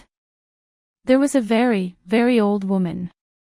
She seemed kind because she opened the door and her face was smiling. I asked her where I was. She said that I was in a whole different place rather than where I wanted. She said that I must have taken the wrong bus.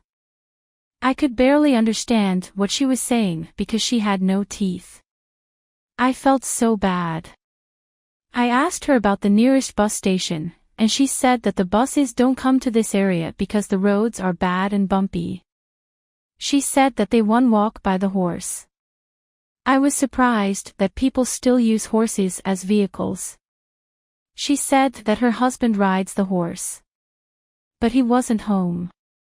She insisted on me going to her house and waiting for her husband so that he could give me a ride. I had no other choice.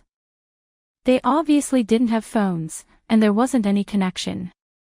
I couldn't call my family and tell them what had happened. So, I went in. The house was so tiny but so cute at the same time. The furniture was so old, and the television was barely working. We decided to stay outside on the balcony. The air was so fresh, and the view was beautiful. She made me some fresh orange juice from her garden and gave me some fresh fruits. She told me that everyone had left this village and that she and her husband were the only ones living there. I asked her about her kids, but she said that everyone had left and gone to the city. I felt bad. They must have been feeling so lonely. But, no. She was happy and full of life. The clock was ticking, and her husband wasn't coming back. She said he works all day and takes care of the corn. She said that he would be late and needed to stay and wait. So that's what I did. I was so hungry.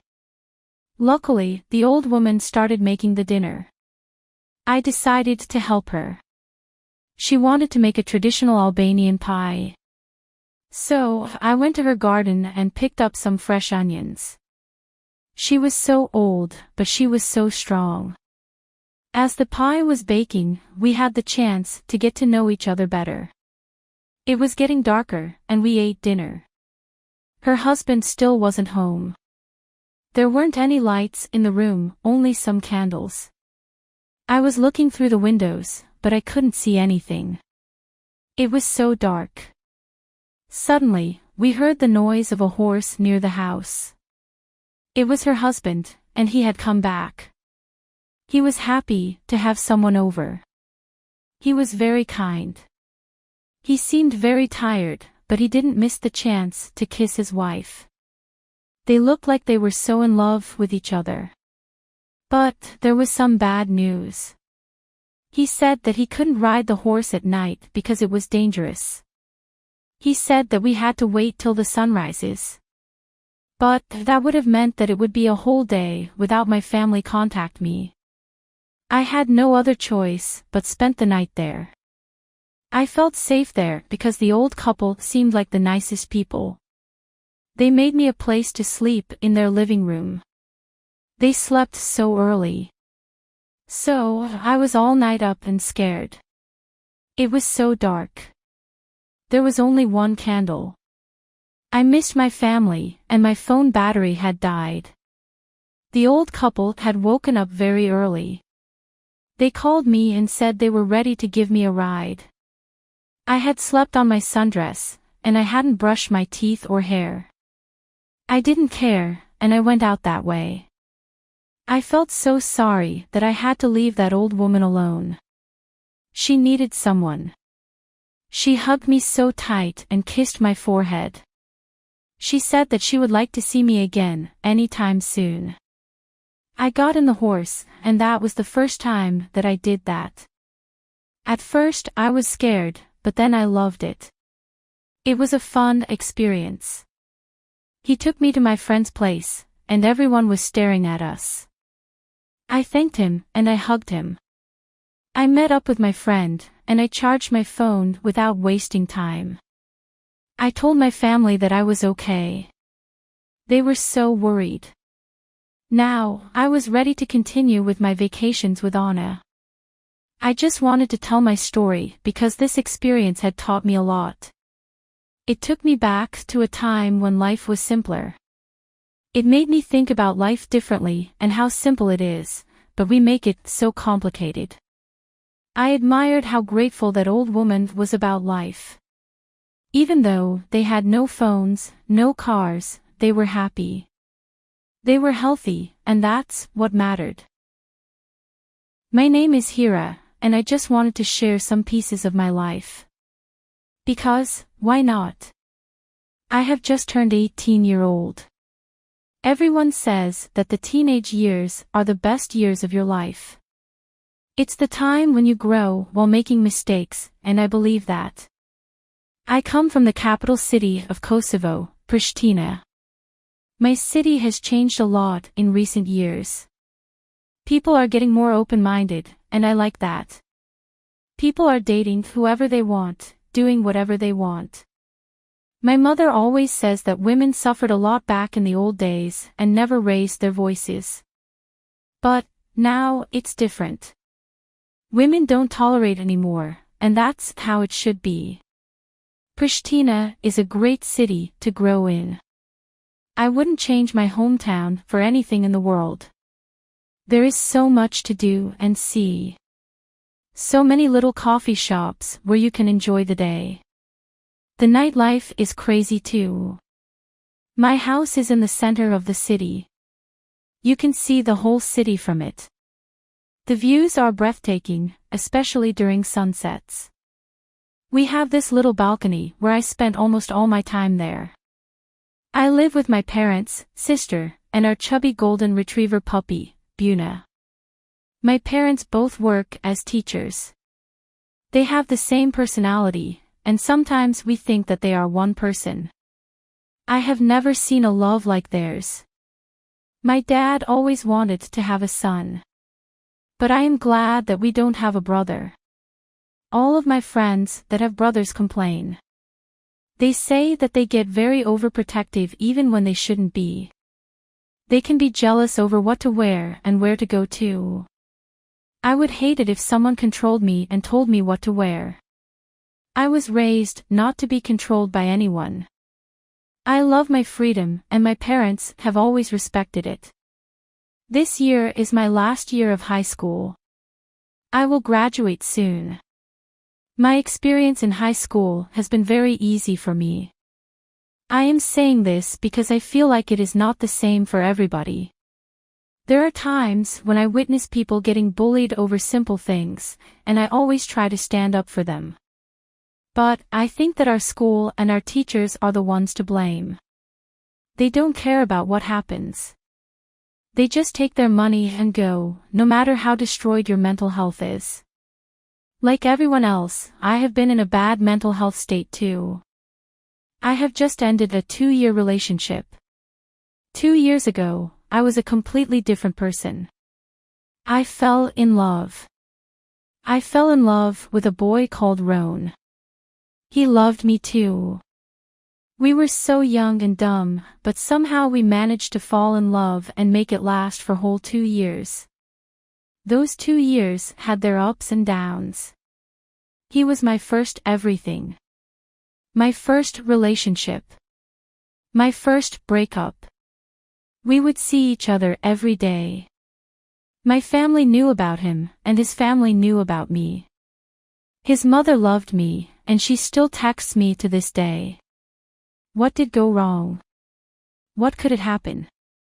As time passed by, Ronald was changing a lot. He would ask me to go out with him every day. You must think that that's alright, right? Yes. But we saw each other all the time, so I couldn't have time to see my family or even my friends. At first, I liked the fact that we would meet up every day, but then I realized that he wanted to have me all to himself. He wanted my life to be all about him. He would start telling me what to wear and where to go. There were times when I would go out with my sister, and I would see him in the same place where I was going. He was following me and not letting me go alone anywhere. At this point, I thought that he didn't even trust me. If you don't trust someone in a relationship, then that means that there is no love, right? I was too young to give everything to him, to change for him. I remember once I broke up with him because I had had enough. He kept saying that he would change, but he never did. I realized that he doesn't look at me as his girlfriend anymore. He looked at me as someone I must obey, like a slave. There wasn't love anymore, so I left. I remember how angry he was when I told him that I wanted to leave him. But I didn't care. I wanted my freedom. It has been months, and I am loving my life. I feel like no one is watching every step of what I do anymore. I feel free. Plus, something new has happened in my life. Let me start from the beginning.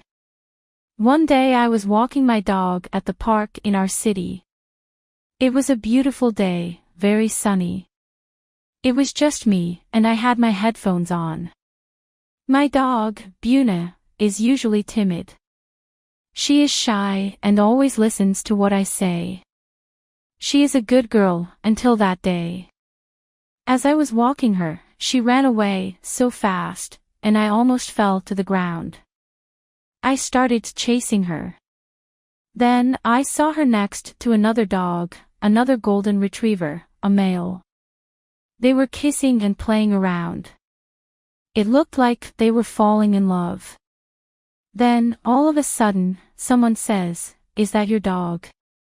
I looked up and saw a tall, blonde guy with ocean eyes. I said yes, and he told me that the other dog that Buna was playing with was his. We were trying to get them separated, but we couldn't. They kept running away together. I felt happy and sad at the same time. I was sad because I was so caught up in my life that I forgot that even animals feel lonely. Even animals need love and someone to fall asleep with. We decided not to separate them and let them play a little bit. He went and bought me a coffee, and we sat in the park, watching our dogs play. His name was Trim, which in English it means brave. What a beautiful name. Trim was a little bit shy, but I could tell that he was very respectful. He was 2 years older than me. He lived in the same neighborhood as me, but I had never seen him before. We stayed there for an hour, and we talked like we had known each other for years. He said that he walks his dog every day, so we decided to meet the next day and walk them together. As I walked home, I didn't have an internet connection, but I noticed someone had texted me when I went in. It was my ex, Ron. He had written a long text saying that he saw me with another guy, and he wanted to know who he was. How did he see me? Was he following me still? I didn't want to text him at all, but he kept calling me and saying that we should meet. I didn't want to meet with him because I no longer owe him any explanations. I ate dinner and decided to watch a movie. It was just my sister and me at home. My parents weren't there.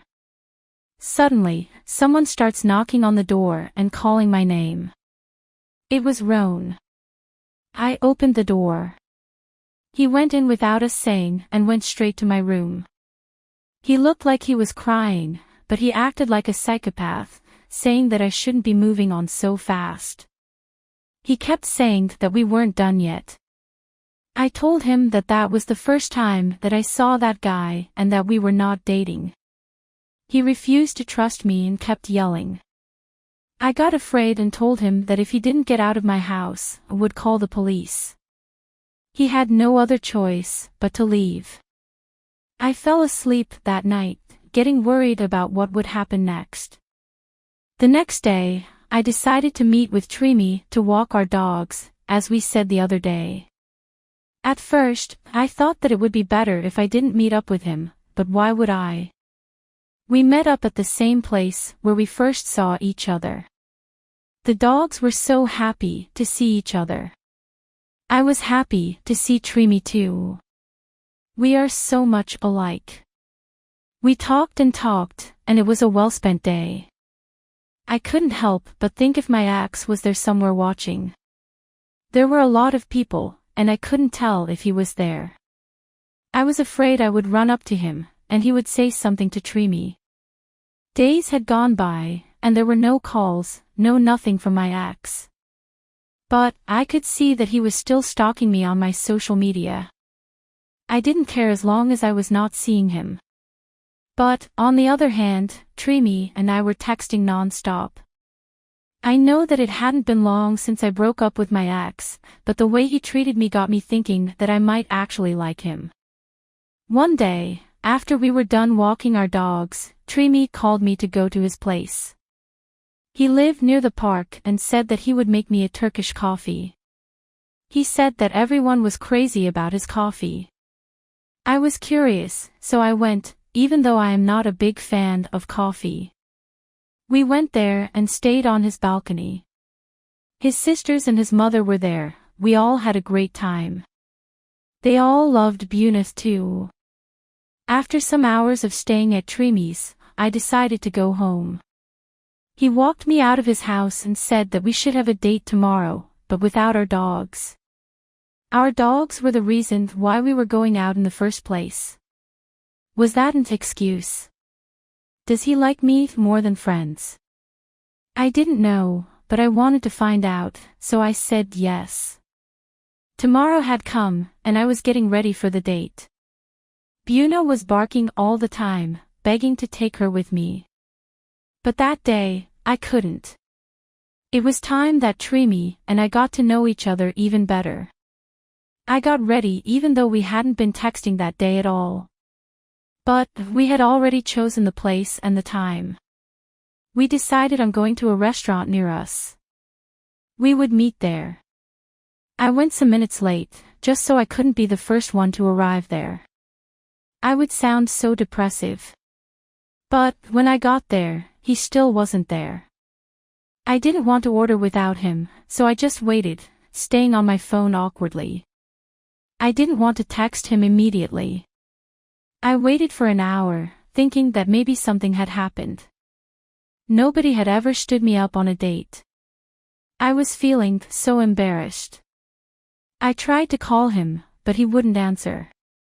Then he texted me that he couldn't come. I went home feeling confused. He didn't even tell me the reason why he couldn't come. The next day, I thought about walking my dog simultaneously as I usually do. I was hoping to see Trimi and find out what had happened last night. But he wasn't at the park. He never misses a day without walking his dog. I thought that something bad had happened, and I couldn't stay without figuring it out. I decided to go to his house. His mother opened the door, and she seemed happy to see me. She insisted on going in and having a coffee, but I said no. Then, Trimi came outside of the house, not looking in a good mood. We decided to sit on the balcony. He wasn't talking at all. Then, I asked him about what had happened. He responded angrily, "You should go. It would be bad if your boyfriend saw that you are here." "What boyfriend?" I asked, confused. Then it hit me. It was Roan, the crazy ex, who apparently wouldn't leave me alone. I told him that I didn't have a boyfriend and that I would tell him if I had. He said that after I went home that day, Roan had come to his place and talked to him. He had said that he had told him that we were together. I couldn't believe my ears. Why would Roan do that? I explained to Trimi everything, and he believed me. I didn't know what to do with Roan. Should I talk to his parents? Should I call the police? I mean, he was stalking me and not leaving me alone. However, I thought that it would be better if I talked to him. I texted him and said that we should meet. I told him that we should meet somewhere in public, just in case he does something stupid. So, we did meet. He had bought me some flowers, and he seemed sad. I asked him why he said that to Trimi. His eyes were full of tears. He goes, "The idea of seeing you with someone else kills me." He said that he regrets everything he did to me and still loves me. But, if you love someone, you don't try to change them. The way they wear and the places they go. I explained to him that what he is feeling is not love. I think he understood that, and we agreed on staying friends. Will he stop leaving me alone? I don't know. Will Trimi and I get together? I don't know that either.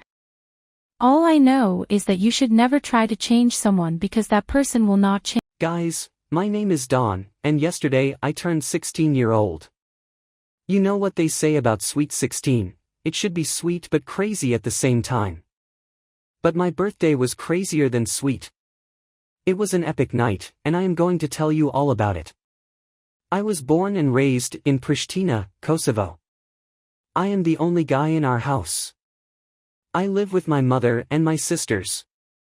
My dad had passed away from cancer when I was just a baby. I didn't get to stay much with him. But my mom says that he was exactly like me, rebellious, free and funny. I often wonder how my life would be if my dad would still be alive. But, my mom had become my dad too. She is the strongest woman that I've ever met.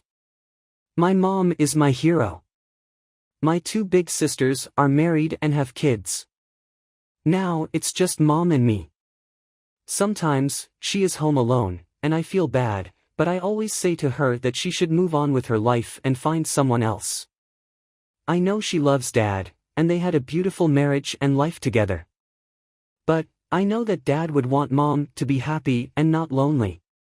Everyone deserves to have someone they cuddle with during the cold nights. My mom often jokes around and says to me when I will bring the bride home. She was so young when she got married to Dad. It was different back then. She doesn't get the fact that people don't want serious relationships nowadays. They would rather cheat than get married. She doesn't know that I text and go out with many different girls. I know that she wouldn't like this fact. She wouldn't like the fact that I smoke too. But I chose not to tell her, even though there were times that she found cigarettes on my clothes while she was doing laundry. But she never asks because she knows that the truth is ugly. I try to be a good boy just so she will not get worried. But I am a good boy. I don't mind going to school, and I don't mind waking up early in the morning. I don't even study, but I do well in school. Most of the time of my life I spend with my 3 best friends. We all go to the same school and live in the same neighborhood. We have been friends forever. My favorite part of my house is my basement. It's where my friends and I stay. We call it Dawn's basement. A day doesn't go without us hanging there. We play video games, we talk about girls. We drink some beers here and there. It is always a good time. But, my birthday was almost here, and this time we wanted to make something different. We didn't know what to do. We were a bunch of 15-year-old kids with no driver's license who couldn't buy even a pack of beers. We decided to call the brother of one of our friends. He was a 22-year-old. He had a car driver's license, and we would go anywhere we wanted with him. He agreed to drive us around, only if we paid his gas. We agreed. Why not? He said that a new club had just opened and that we needed to go there. He said that he could make us some fake IDs. We didn't care much about details. We just wanted to get drunk and have some fun. My mother was working that day, and I told her that we would be in our basement. So, the night had begun. We got ready and went to the club. The fake IDs worked perfect, and the security wasn't even suspicious about anything. The club was perfect, and there were a lot of people. I know that I started drinking and drinking. It was a good vibe. But my eyes were blurry, and I couldn't feel my legs anymore. The alcohol was getting into my head. Then we got in the car. And, from this moment, I don't remember anything else. Apparently, I fell asleep. But I couldn't sleep for long, my body was aching, and there were a lot of noises around. I tried to call my mom and ask her what was going on with these noises, but I couldn't even talk. Then, I decided to wake up. My head felt like it was going to explode. I woke up, and the strangest thing happened. I wasn't home. I wasn't at my friend's house. I wasn't in a car. I was at a parking lot near a restaurant, and I had slept there all night. I was shocked, and I didn't know what was going on. There were people around me, and they were looking at me. I woke up acting like everything was fine. At first, I thought that this might have been a joke, a prank, but I kept looking around, and I couldn't see my friends. It was just me. And, the strangest part of this whole experience was that I didn't even know in what city I was. It took me some minutes trying to figure out what had happened yesterday. But I couldn't think of anything. I searched in my pockets, and I couldn't find my phone, my wallet, or my fake ID. I was hoping that this would be a dream, but it wasn't. It was a very hot day, and my mouth was dry from drinking last night. I decided to wait on that same spot that I was when I woke up. Maybe my friends could be looking for me somewhere. I found a shadow, and I waited. I waited for an hour, but I couldn't take it anymore. I needed to go home. But I needed to call someone to get me. Nowadays everyone has a phone in their pocket, so I thought to ask someone to borrow their phone just for a call. There was an old woman there, and I asked her. She seemed scared of me. She said to me, "Go away," as she was holding her purse like I was going to steal it. She was so rude. Since I was near a restaurant, I decided to get there and maybe they could help me. There were a lot of people there eating and enjoying their time. The restaurant smelled so good, and I was getting hungry. But, as I was walking, everyone was looking at me strangely. As I was about to ask the waiter there, I came across my own reflection in the mirror. You should have seen me. I was scared of myself. I was looking like a crazy person. My hair was all messed up. My face and clothes were covered in dirt. My pants were ripped. Now I know why that woman was looking at me that way. I was looking homeless. I ran as fast as I could from the restaurant. That's when I started getting more scared because I felt like nobody was going to help me. I was walking and just thinking that was going to happen next. There were a lot of bakeries with the name of the city that I was. I was in Prizren. I didn't know how I got there. I came across a fountain. Nobody was around me, so I decided to wash my face and hair to look normal. After that, I was looking a little bit decent. Now I just needed to call someone and find the way to the bus station. As I was walking, I came across a group of boys of the same age as me. I asked if I could borrow their phone, and I explained to them what had happened to me. They started laughing, and they looked like some cool kids. They asked me if I ate, and I told them no. They said that we should go somewhere to eat, and that's what we did. The first person that I called was my mother. She must have been so worried for me. I called and told her that I was all right, but I didn't tell her where I was. She kept saying that she had been calling on my phone, but it wasn't working. She said that she had been planning something for my birthday and that I needed to be home at a certain time. But I was so far from my home, and I didn't know if I could make it. Then I called my friends, and they were looking for me too, but they said that they couldn't come to get me. I ate the food that my new friends had just paid for. But now I felt sorry for asking them for money for the bus ticket. I would sound so selfish. So I didn't. But they told me the road to the bus station. I arrived there, and I had to wait for some minutes until the bus driver started driving. I had some minutes to think about what I will do, but I couldn't think of anything. I got on the bus hoping that they would not ask for the ticket's money. There were a lot of people on the bus, and I could barely find a seat. This way, I thought that they would not notice me. But they did. They said that they felt sorry, but they couldn't accept me without a ticket. They had to get me out of the bus in the middle of the road. I got so embarrassed when they kicked me out. But I had to get home, and I only had some hours left. I decided to get out on the road and see if I was lucky enough for someone to give me a drive. I waited some minutes, and the day was almost over. It was getting darker, and I was so tired. I just needed to take a long nap in my warm bed. Then, when I was about to lose hope, a car pulled next to me, honking and saying to get in.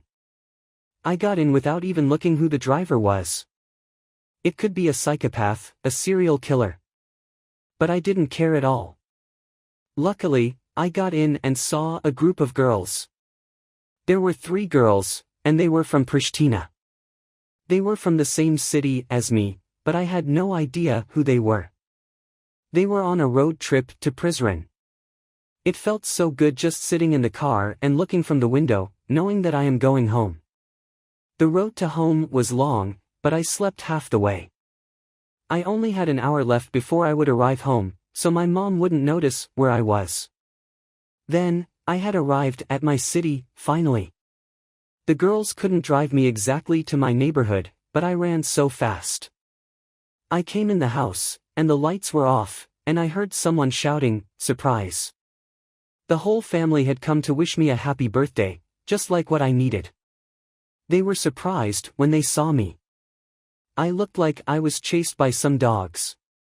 But, I couldn't tell what had happened to me because my mother would kill me. I blew the candles of my birthday cake. I stayed there for some good minutes and immediately went to sleep. My mom didn't suspect anything, and I was glad. The next day, I slept till afternoon. It was the best sleep that I've ever had. I decided to meet up with my friends and talk about what had happened the night before. They said that I had found some friends in the club from Prizren and that I insisted on going with them. They thought that I wasn't that drunk. I still don't know who they were and what we did. Then, suddenly, I got a message from someone. Someone had sent me some pictures, saying, "We had so much fun." It was me, and I was with the guys from Prizren. We had made a lot of pictures together. I still haven't met with them and found out exactly what happened. But, I just wanted to tell my story and tell everyone that you should drink a very reasonable amount. It is important to have fun, but Hi there, my name is Ari, and I have just turned 16 years old. Something strange had happened to me. Before I start telling my story and what had happened to me some months ago, I have to introduce myself first. My life was normal, just like others teenagers. I was born and raised in the beautiful city of Skopje. I am in love with my city. It is very inspirational to me. There is so much to see and do. There are a lot of cute little coffee shops where you can enjoy a cup of coffee on a rainy day. The people here are so kind, and it is very easy to make friends here. My family owns a penthouse in the city center, and the views are just breathtaking. I live together with my mom and dad. Unfortunately, I am an only child. My mother doesn't work because she couldn't leave me alone when I was little. But now we stay together most of the time.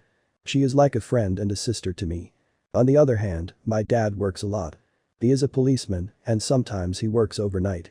My dad is a great man, but he takes everything close to his heart. He gets stressed about work and everything. At first, it didn't bother us. But it has been 2 years since his emotions are out of control. He has changed a lot as a person. Sometimes I feel like I don't know him anymore. He has become more aggressive, like he can't stand to be in the same room with mom and me. He had started drinking, and he would come home drunk almost every day. I could smell the alcohol. He was almost getting fired for coming to work drunk. He is a great father, but he is not a great husband. One day, I remember like it was today, my dad had come back from work and was so drunk. My mom was worried and tried to talk to him. His eyes were red and he was acting like crazy. The situation went out of control and he hit on my mom in front of me. He said that he was sorry and didn't mean it. But what about other times, Dad? What about the million other times that you hit mom? My mom tried her best to understand him, thinking that it was only the stress of working and stuff like this. But he wouldn't stop being abusive. It was affecting me too. I grew up in a very toxic household. My mom would have had enough, and there were times when she would ask him for a divorce.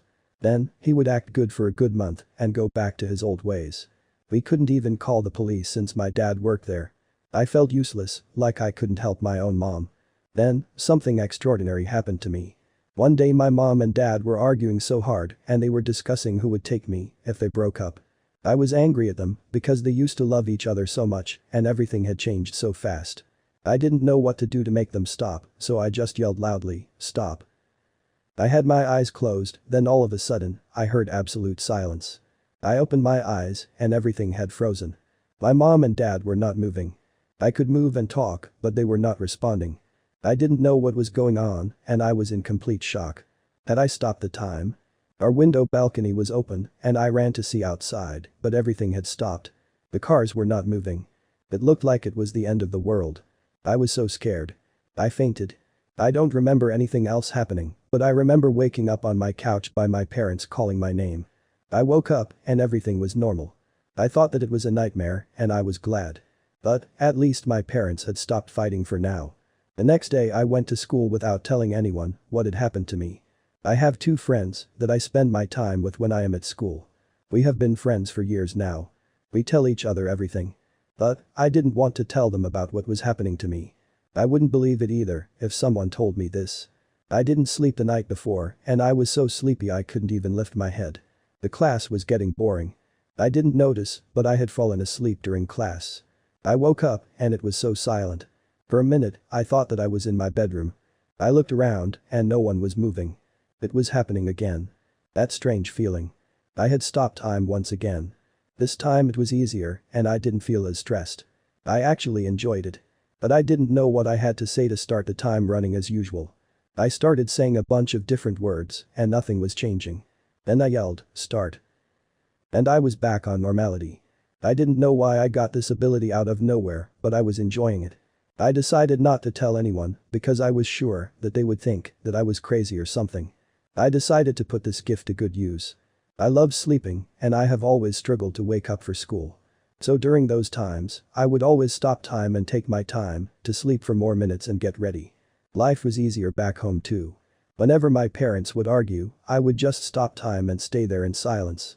Everything felt good and normal. One day, I was at school on our lunch break and my friends were arguing over pointless stuff.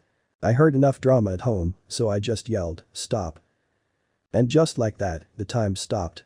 I went by our school window and decided to eat my lunch in peace. As I was just looking around, I noticed something strange. Someone was moving. A boy. I didn't know who he was. He was looking around and he seemed very shocked. I was confused. Who he is and why he was able to move. I had stopped time. He was coming closer and closer to me. I tried not to move so he wouldn't notice me. I was afraid, so I yelled, "Start." Time started immediately and he got surprised. I decided to play it off like nothing had happened. Days went by and I still had this ability. I was often seeing that boy, but I didn't say anything to him. One day, we started a new class. A new teacher came and we would learn French. I came into the class and I saw that the boy was there too. We had the class together. He was so near to me. The class started and then after some minutes, I heard him saying, "Stop." He had stopped the time, but I still could move. He just kept looking around. I tried not to move so he wouldn't notice that we had the same ability. He had stopped time for some minutes and it was so hard for me to stay still. He got up and we just kept going around the class, walking. Then he stopped at my desk. I was very nervous. He came near me and said to my ear, "I know that you can see me right now."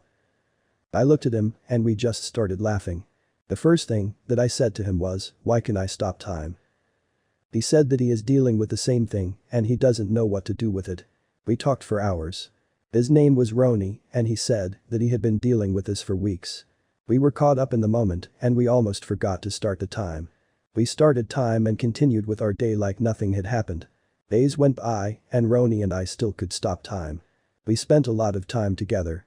I felt like I liked him because I missed him when we wouldn't get the chance to see each other.